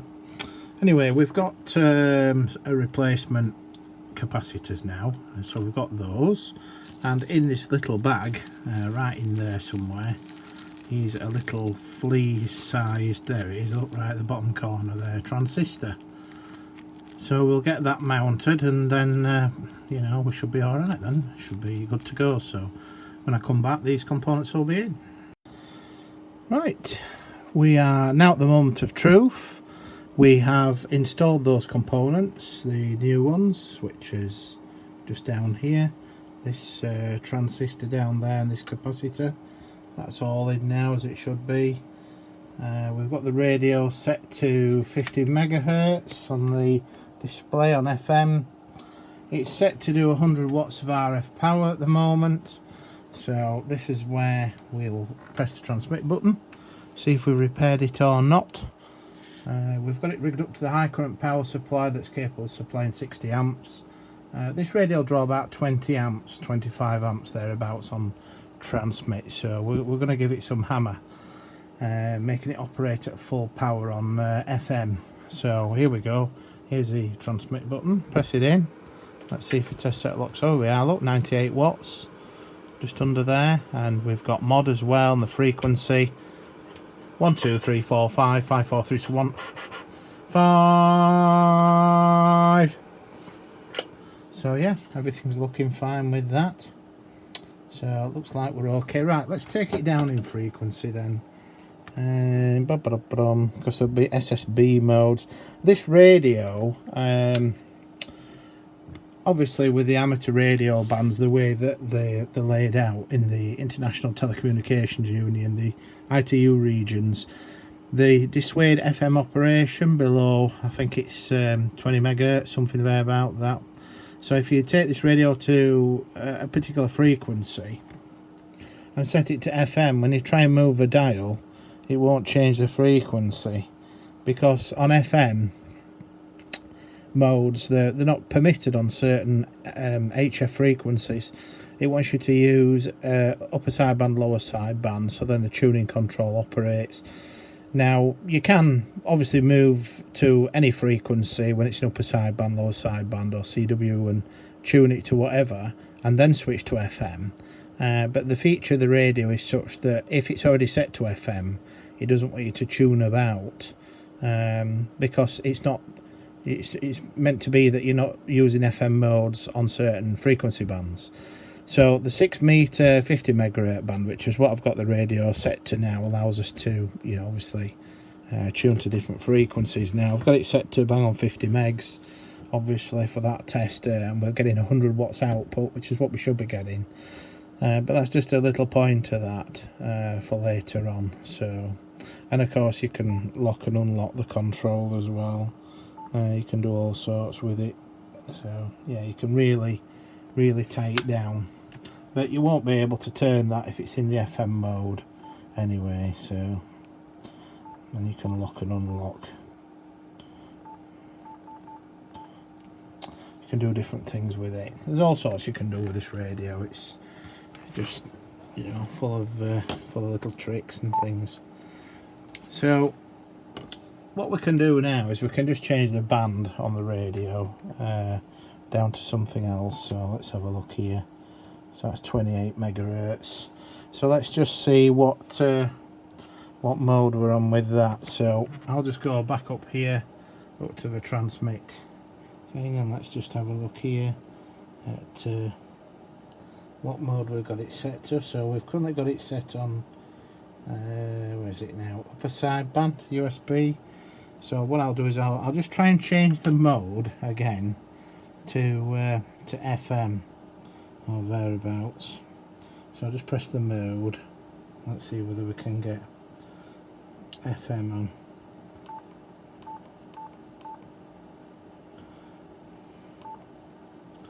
Right. So on 28 megahertz, I'll key the transmitter up. And again, we've got 90 watts on 28 megahertz. So that's what I'd expect. So that's good. It's got the data mode as well enabled, so getting plenty of power, and we'll just keep taking it down in band. So I want to test it around about 14 megahertz. Again, it's currently on mode upper sideband, lower sideband, so I'm just going to change the mode now till it says, you know, FM, and then I'm going to key up. Let's see how much power it does. 100 watts on 14 megahertz. 1, 2, 3, 4, 5. So we've got 100 watts on 14 megahertz, which is good. And I'm just gonna, let's see what it does on 10 megahertz. Again, need to change the mode again so that we see FM.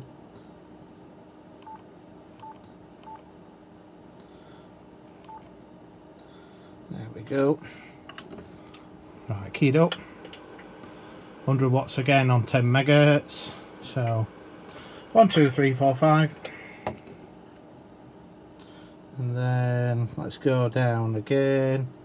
This is 7 megs, and again just change the mode so we get it on FM.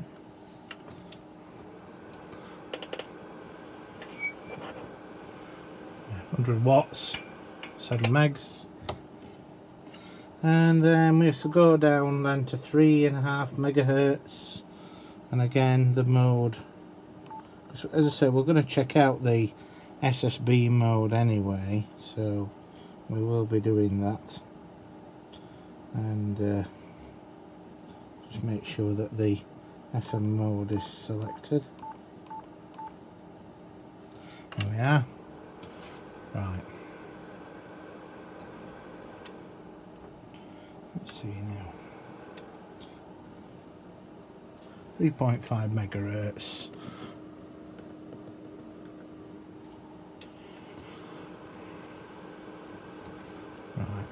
So we're getting 98 watts at 3.5 megs. That's pretty good. So this is the lowest 1.8 megs, and I'll just change the mode again to FM. TX frequency 1.8 megahertz. And it won't let me transmit there, so I think it might have something to do with the mode. Oh, I know what it is. There we are.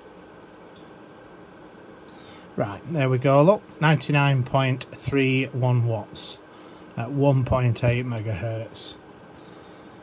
So what we've done there, we've taken the radio through all its frequency bands from 6 meters right down, obviously, to the 1.8 megahertz. So basically 50 odd megs down to 1.8 megs, and that covers the amateur radio frequency bands which are in the radio. So I think the next thing to do now is let's have a look at this control head and see whether we can take this apart now.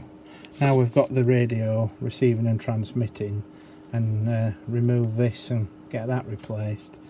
So let's just look into that next. But before we do that, let me just go to Rx equals TX and go to Rx, and then let's go to that, and right, so let's have a look here.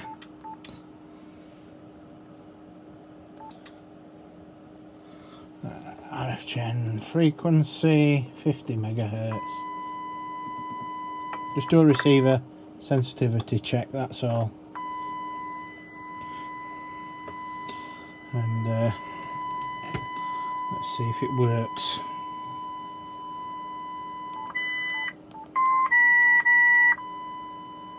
It seems alright.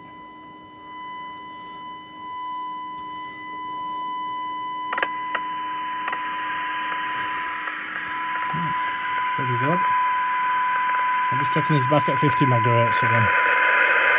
Nothing wrong with that.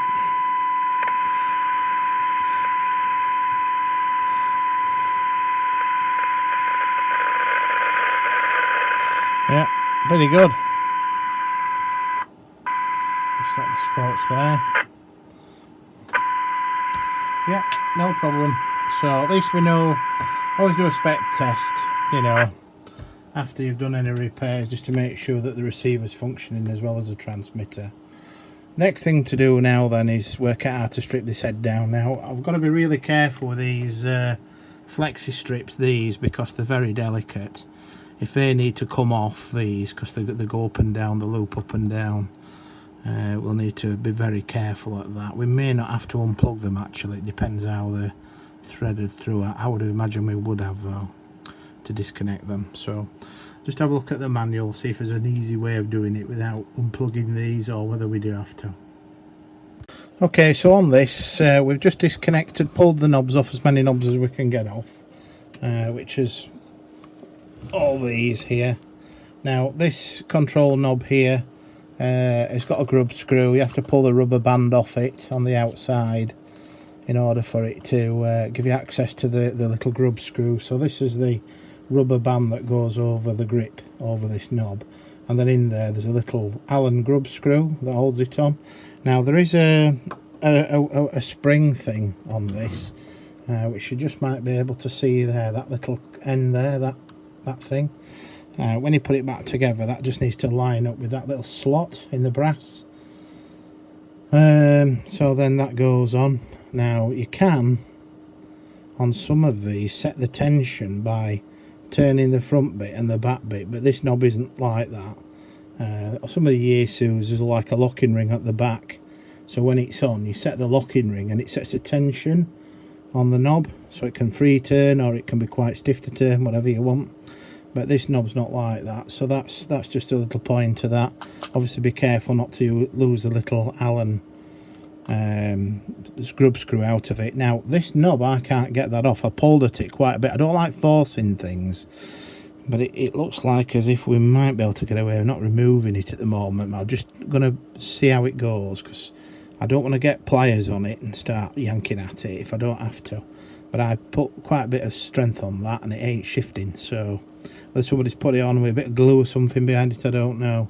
Now because the front part here, the top, this flexi, I don't like these flexis, especially when they're pulled quite tight like this one is, and although I could disconnect it and it'll go under and round, the bend itself is to such a degree I'll probably have to take this entire board out just to get this flexi to go through that loop, because the bend's too tight and the contacts at the end of this flexi would bend over, and then we're in a disaster zone when that happens. So what I've done, I've been very careful to disconnect these two flexis, because these two flexis, even though they still go through this ferrite filter beading that's attached to the casing, there's still lots of room and you can pull them through and there's lots of play. So they're easier to thread through and bring back, but you've got to be really careful with these contact surfaces, because they're easy to bend and break, and oh, it's a nightmare when they pack in, especially when you try and plug them back in. Often use switch cleaner contact lubricant like that sprayed in the sockets, just so that you get a bit of a greased up electrical connection and it goes in better. So I'm just going to see if I can bend this this case forward, which I've done there, and it turns out I needn't have done any of that with the look of it, because there's only one flexi, as we can see here. There's only one flexi, you see, that connects to the control head on the front. So I needn't have unplugged those two flexis, so I can plug those back in, and then we should be okay with that. So it's just this flexi itself that's needs to be unplugged, so that's good. That's a learning curve, isn't it? So right, we'll just disconnect this then, and then that's unplugged. So this is a control head. So right, let us reconvene. Just move that to one side a second, that transceiver. So I'm just hopeful now I can get this. The encoder we're wanting to change is this dial here, that's got all the play in it, which solders to here. and just gonna see whether if we zoom in on that, has it got any, is it the solder maybe or something like that, I don't know, potentially. But it does look like as if I'm going to have to try and get that knob off, because potentially, see, this encoder for that thing's totally different, but for this control here where the knob is that I'm trying to get off, that goes through to potentiometer soldered on the board. So I am actually going to have to find a way now of trying to coax that knob off without damaging it or causing any problems. I don't want to cause any damage to the plastic front down there, so I've got some plastic trim tool removers, you know, that you use for cars for removing the plastic trim. I've got little plastic spatulas and things. I'm going to get those down there, see if I can lever it off, because the problem with these is if you put a big pair of pliers on them, it just chews them up. So let's have a look and come back shortly when we've done that. Okay, so I managed to get the knob off with a plastic trimming tool.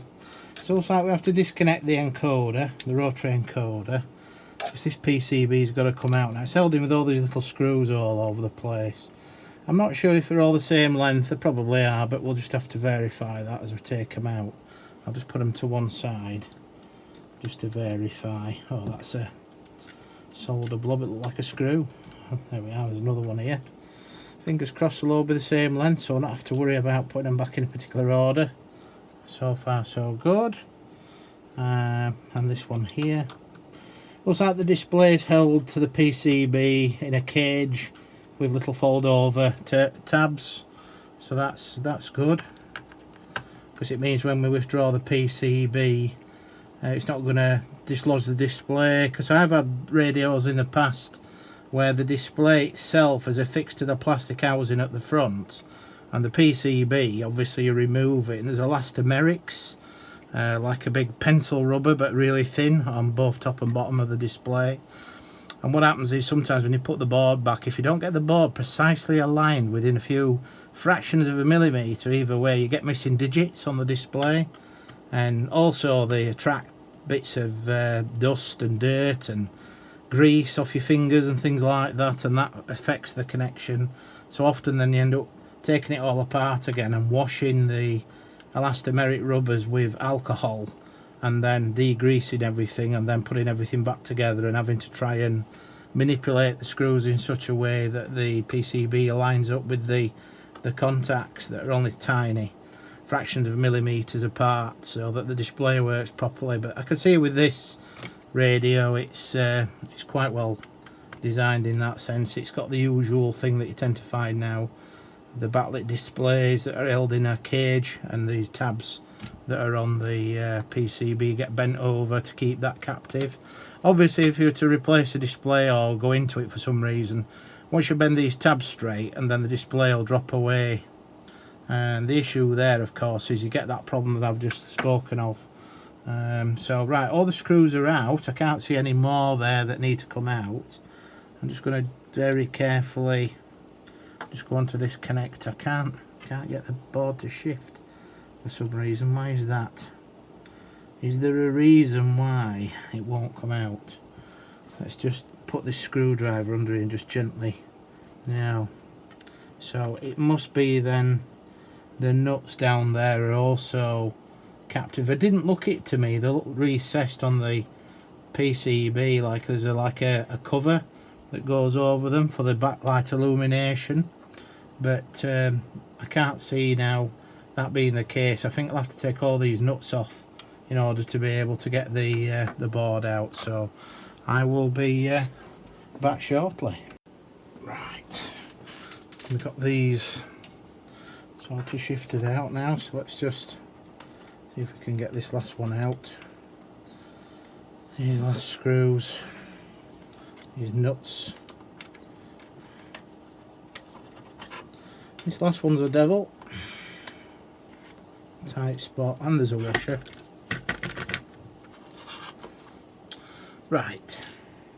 I should now, because there's two washers, one for each of those two, and then there's another one there, so it should drop off, but it isn't. Right, not to worry. Right then, so we should be able to get hold of it there and lift it out very carefully. So we've got the front panel assembly with a keypad rubber. We'll just put that to one side, and then we've got what is the PCB here. So we've got the encoder that's wobbling and what have you. These seem fairly sturdy. So it's just this one then, this control. So we'll have to try and desolder it. Now there is a bit of grease on the board just down here as well, some mark there, but there's no doubt you'll be able to see. But yeah, it's just a case of desoldering that now, I think, and the connections for that are on the rear here. So we've got the 3 and the 2. I'm just going to check that the original part lines up as well, because that's something that I just need to verify. The part from Yaesu, so I'm just going to get that in a moment and just line it up and see where that is, and hopefully we'll be able to just verify that when I find it, and then we will be back when we've unsoldered it with a desolderer. Right, let's get the solder sucker. Right, okay, so let's just go on to that.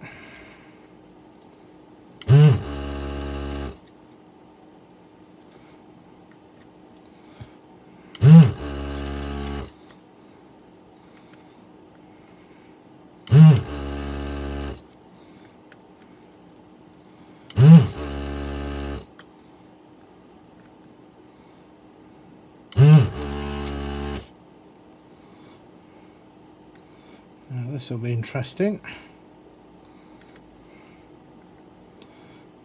Get this flowing.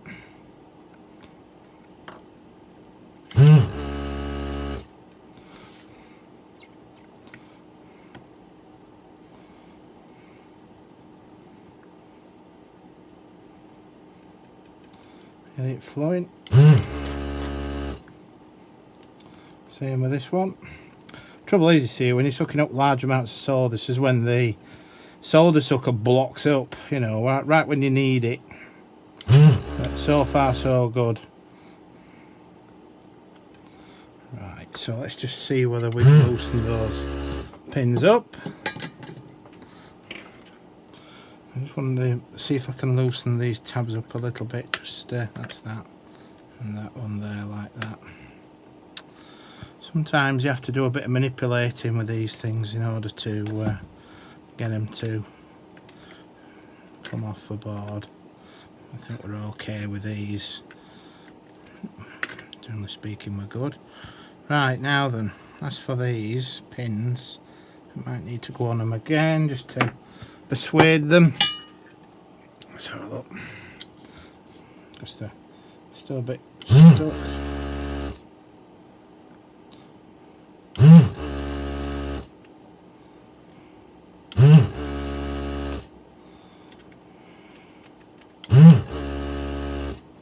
I'm wanting a bit of a wobble on them, which I've got now.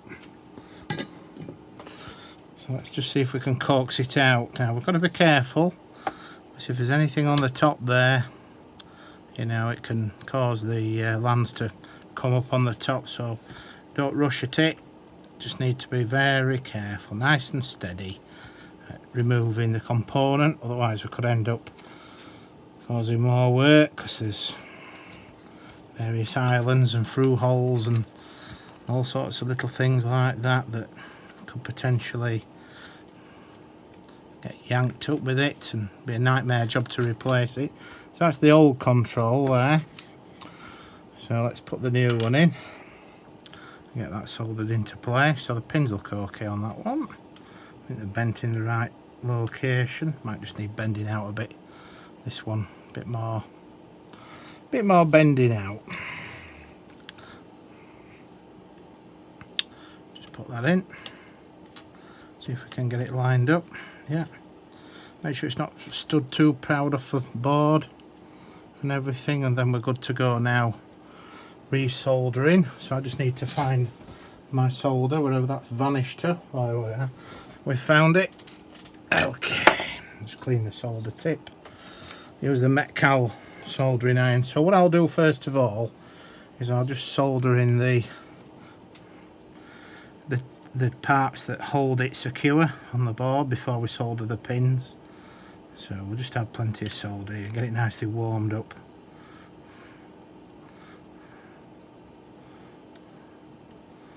That's it. And do the same on this side.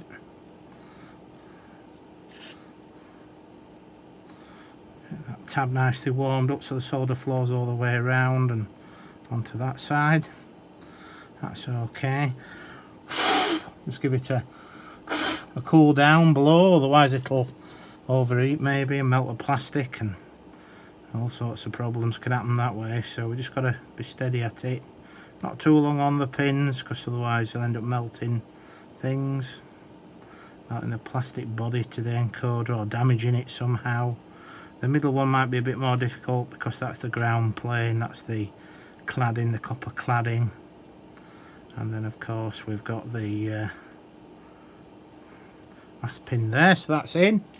So I think all we need now is a little toothbrush with the alcohol isopropanol. Give it a wash and then we'll just leave it to cool a bit. And there we go. That's it. Right, hopefully in a few moments we'll have an inspection and then put it back together. Okay, so this is the soldering afterwards, which is all nicely done now. And I think the shaft on this does have still a little bit of a wobble on it, even the new one. But it's not as bad as the old one, but I think it is designed to have a little bit of play in it, because obviously it's a push button switch as well. So I don't think it's going to be as tight as one of these with the aluminium shafts on. Obviously they're nice and tight, aren't they? But yeah, so I think there is going to be a little bit of play. I mean, the original one, that one has some play in it, but I think the original one had maybe, I don't know, maybe, oh yeah, that has way more play in it, that one. So yeah, technically, yeah, I don't know, maybe it's a placebo thing, I don't know, we'll see. But right, so we'll put it all back together now that we've done that, and next time you see, the radio will be back together ready to test again. Okay, we're now back together, everything seems to be functioning. The encoder works nicely as well. That we've just, there's like a bit of a wobble on it still. It's not as bad as before, but it is actually designed obviously to have a wobble because that's brand new, but not too excessive. It's only very slight. It's a lot better than before, but still, you know, it depends on your viewpoint of how much of a wobble there is, but there's nowhere near as much wobbling now as there was before, so maybe it's not worth changing it if you're bothered about the wobble. I don't know, but anyway, if I keep the transmitter now, and then we go up to, is there, we're getting the 98 watts, 1 2 3 4 5 5 4 3 2 1, and then obviously if we go to receive, and we'll turn the RF gen on, and then I think we've got that's the there, look, so pretty good.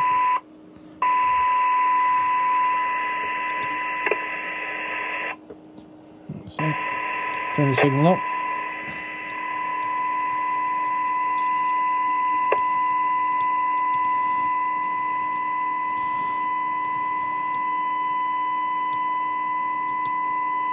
I'll put it into dBm. So the signal meter's okay. Test it all the way down. Looks good to me. Right, so I think that's about it really with that. I think we can do some more testing or whatever. I might put it on our antenna now and see who's on. Okay, so we just got it on frequency here on the external antenna, and picking up Shannon Volmet over in Ireland. So that's romping in. One of the things that I do find annoying about these radios is the fact that when you're in SSB modes, obviously you can use this main dial to tune, which is what you'd expect. But when you go to say AM or FM modes, you can't tune the frequency with the main dial, but you can with this, you see, or used to be able to, depending on where you are. But there's different modes, FM now, so you can't tune the damn thing in FM or AM modes. I think if you're in, I'm in the DSP mode on there, but if you're not in the DSP mode, I don't know how you get out of that, but basically you can tune the frequency with this when you put that into VFO mode. At the moment it's in DSP mode, but yeah, so you can't tune AM or FM, you see, with this main dial. So anyway, I'll show you how to get around that. It took me a while to find it in the instruction manual, but I found it eventually.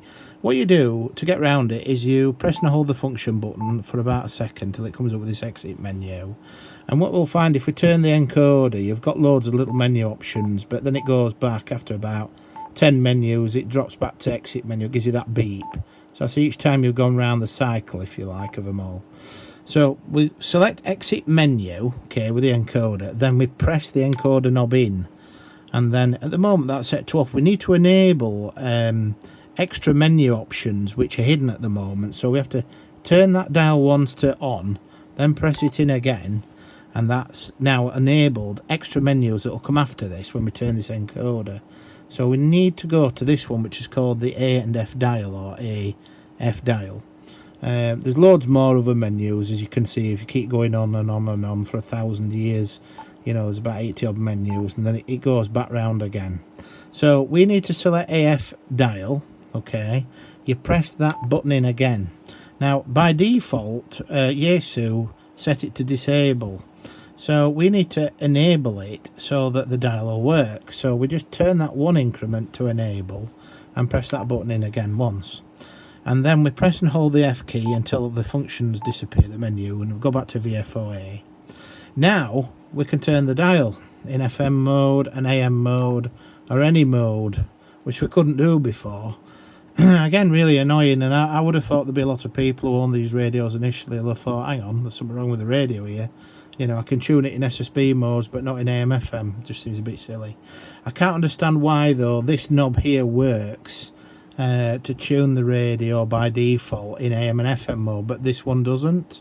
That one tunes SSB modes only by default with the settings that are from Yaesu. But if you want to read more about it, it's on page 80 in the manual. There you'll find it, and it explains in there. It's to try and dissuade you, I think, from using FM modes on the SSB sections of the amateur frequency allocations, but AM and FM are there. Obviously there's a reason behind it, because it says the default is disable, so that's it. But you've got to enable the advanced menu first before then it gives you that AF and F dial option. Then when you're in it, then you can set it up. The frequency can be set using the main dial, etc. knob, so that's worth knowing. The reason why they do it, I think, excuse me, is because obviously if you're going to use FM modes down on the anything other than the 28 meg band and I think the 50 megahertz band, then they are set mainly for mixed modes, AM, FM, SSB modes, whereas the low frequencies, as you know from the ITU allocations for the amateur frequencies throughout all the other bands, you're meant to use SSB, CW, radio teletype, you know, FSK modes, things like that. What it doesn't like you doing is using FM, because naturally you can spread over quite a lot of channels that will be for SSB, so you can spread interference across the band using FM. So that's why it tries to dissuade you from being able to tune, you see, on AM FM down at the lower frequencies. But anyway, it's picking up quite nicely there. 5.050 is the automated observation, wind 220 degrees, 8 knots. I don't know what else is on kilometers or more. on the other frequency band, so let's just have a look.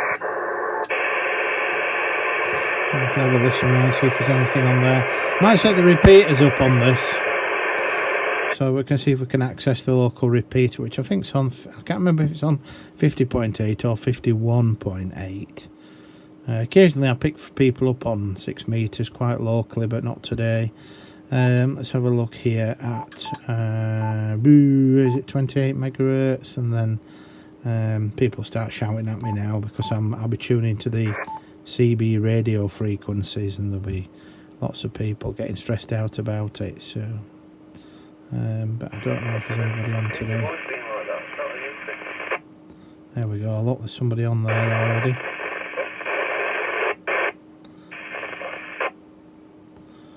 I don't know where they are.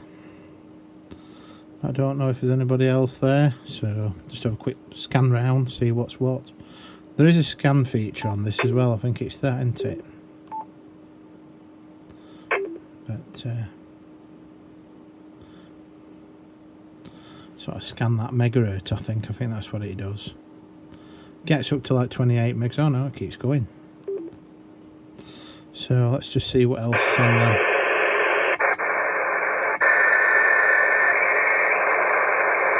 Are there any bands open? That's the thing with these conditions.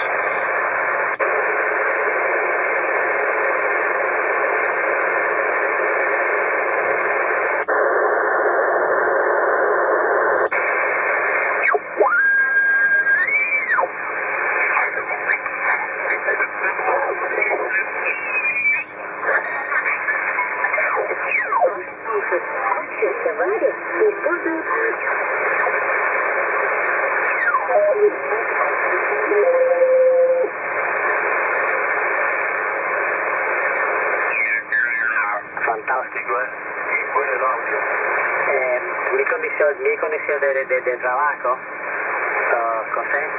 Ahora ya estoy saliendo con el equipo de YAESU y la radio sono YAESU.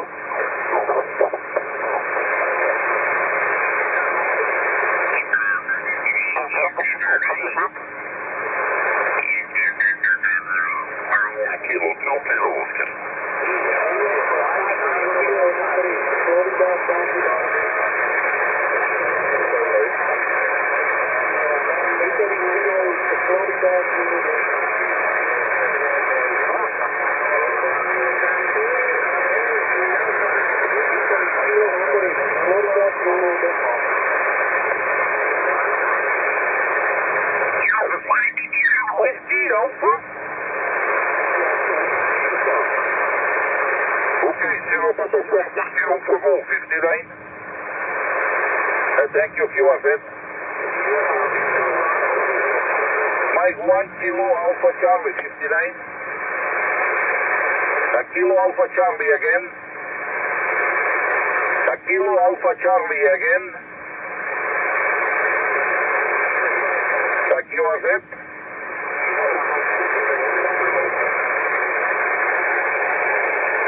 India goes 19.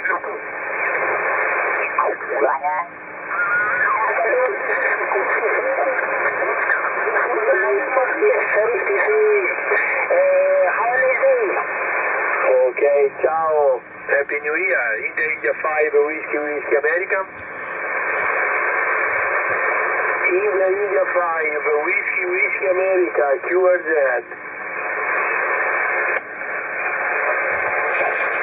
Sierra Papa 9, Echo Bravo America, you are 5x9, Edward, Roger. Sierra Papa 9, Echo Bravo America, 5x9. Thank you for 5x9, 73, QRZ. India 5, whiskey America, QRZ.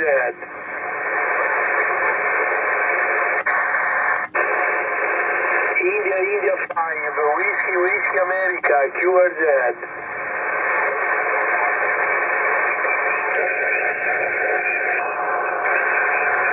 India 5, whiskey America, QRZ.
Just at the CW.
FT8. Vale, y tiempo se lo ha llegado. Madre.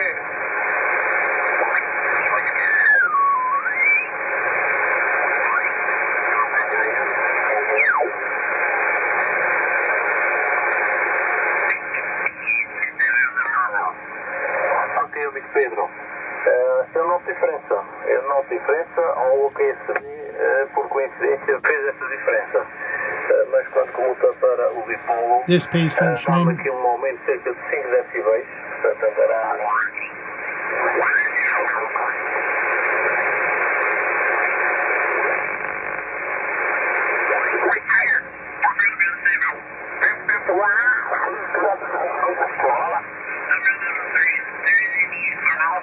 Located near Barcelona, Catalonia, and I am looking at a computer log, and I had many countries were doing 40, and also one country was doing 20 in 2016, a long time ago. QSL on call over.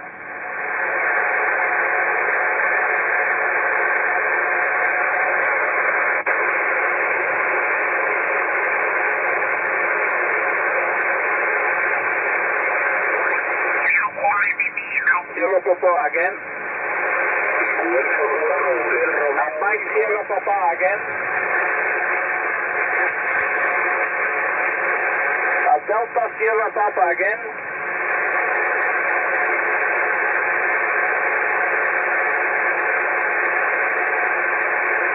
TSL 2 Whiskey Zero Delta Sierra Papa 59. Okay, thank you. Good luck. You are it. Bravo Papa Lima again. Italy Uniform 7, Bravo Papa Lima, QSL? United, Italy Uniform 7, Bravo Papa Lima, 59. Roger, Italy Uniform 7, Bravo Papa Lima, okay, 73, thank you, QSL. Mike again. Papa 1, India, Quebec, Mike, 59. Gracias, suerte, Kia Rep.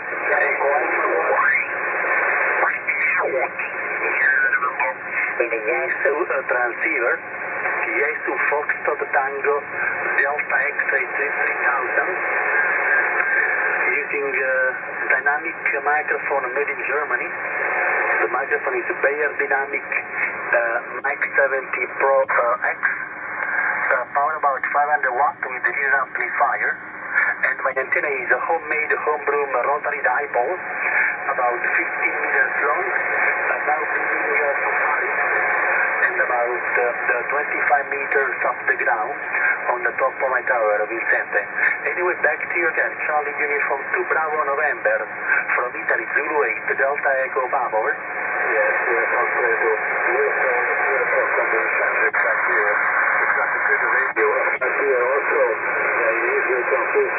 I've got the Fox Tango DS101, my Papa. That's my radio. And the power is the power from the radio. 200 watts, 000 watts. That's the power from this radio, okay? My antenna is a bit lower than yours. It's just 12 meters from the ground, okay? Anyway, thanks again for the first time here. About time during the 2020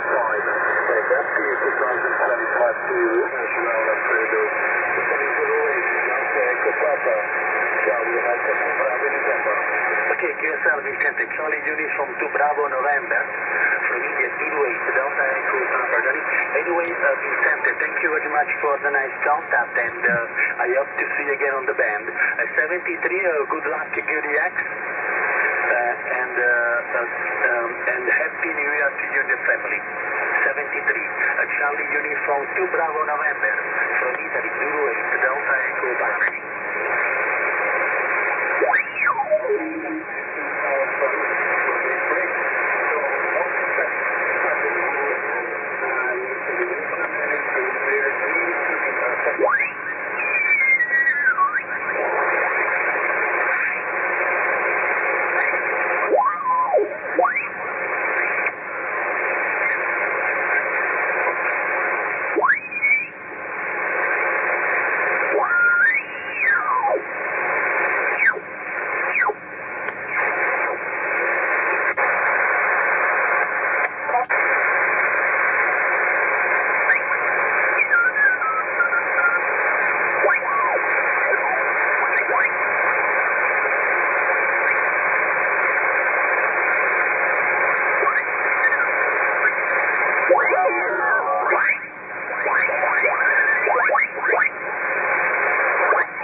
Pour le tenir en V, il fallait que mon pylône HF soit tout le temps en haut et quand je pars, il me met en bas en sécurité.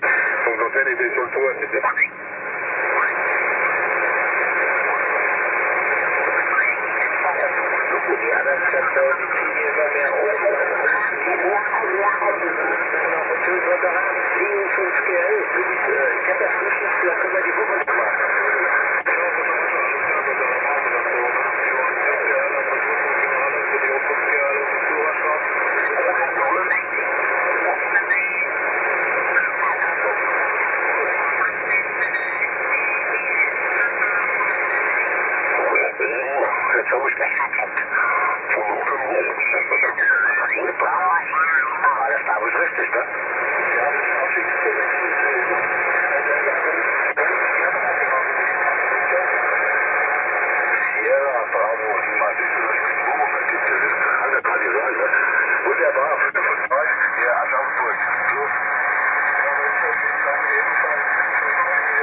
The file type on the phone is a JPEG file, or it might be MPEG in this video, but you should be able to transmit that, just drop it into the body of an email, copy and paste it, and you should be able to transmit that, Graham, no problem.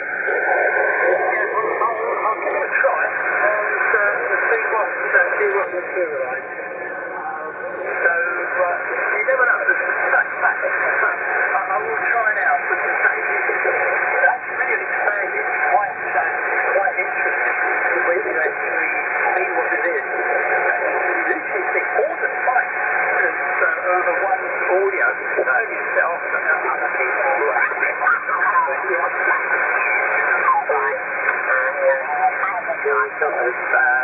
Done it just out of curiosity. Trying to learn how to do it from the computer without using any other way of to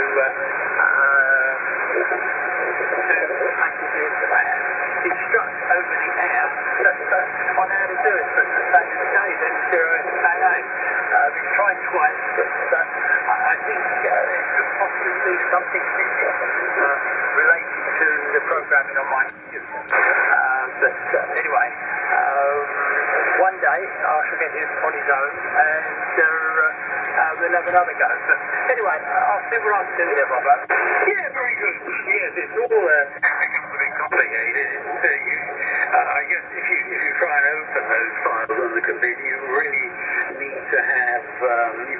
It's quite complicated in the settings, but you need to get into the settings. It's called generically a full file association, and you have to get the particular file extension which you can select in apps, and then you can choose various programs to open it, but it's a bit laborious, but it can be done. Anyway, folks, look, I'm going to have to make a move, but lovely to have a word with you both this afternoon, and we'll look forward to another one within the next day or two. But with that, I will wish you both well, and we'll see you soon. G3MFL signing now with G0CLG and G4GBL. Passing it over to you, Alan. We'll listen around before closing on the ECT meter band. Bye-bye. 780, have a great evening.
Repeater.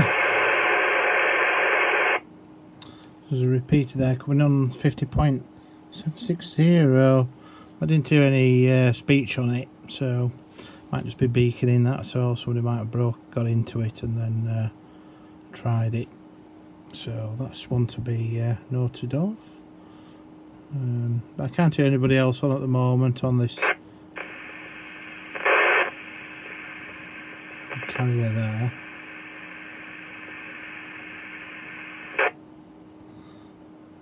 Yeah, not much activity at all on the 6 meter amateur band.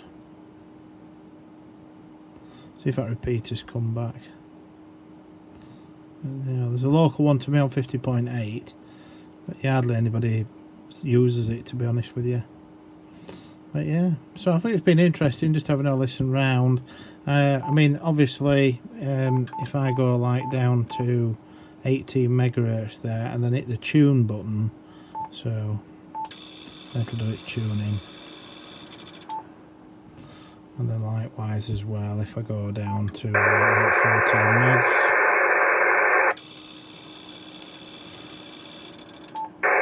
Yep, so it's tuning in okay,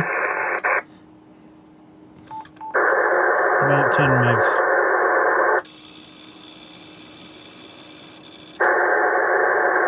Yep.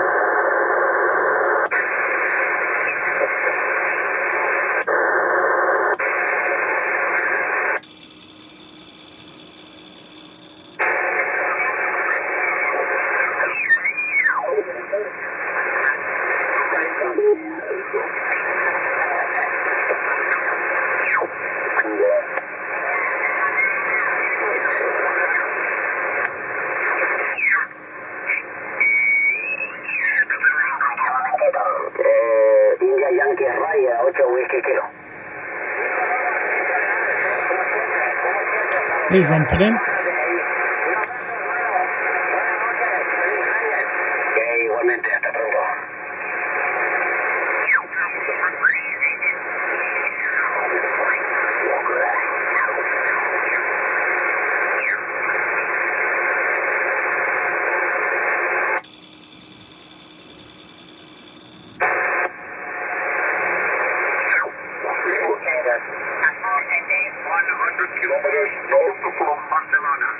Back to your field. Echo 832, Juliet, radio Bravo. DA3 box, QSL.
So,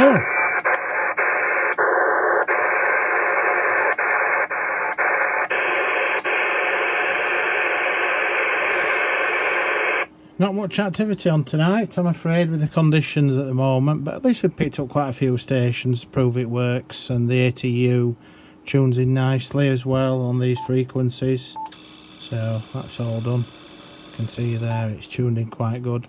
So yeah, I'm happy with the radio repair. I think we've done pretty well with that. I think it's been a bit of a challenge at times, especially when we're ordering spare parts and things, and yeah, it's a bit difficult sometimes to get parts for these now due to their age and obsolescence of components. So anyway, I hope that you've enjoyed the video. I certainly have enjoyed making it and doing fault finding on this radio, and we've ironed out a few issues along the way. And I think if you're going to get parts, yeah, YAESU parts themselves, you know, you can get them directly from YAESU. The encoder knob's about £10, and then the ICs are about £20 each. The RF2713 ICs, the capacitors and transistors are a couple of pound each, that kind of thing, you know, sort of a fiver, including postage and packing and everything. So you can get quite a lot of the components still from YAESU, but the RF2713 IC is definitely something that you're not going to be able to get anymore from YAESU. So you'll have to start looking at other sources. I got these from eBay, but there are other suppliers that are more mainstream which say that they have them, but when you inquire further, they don't have any stock.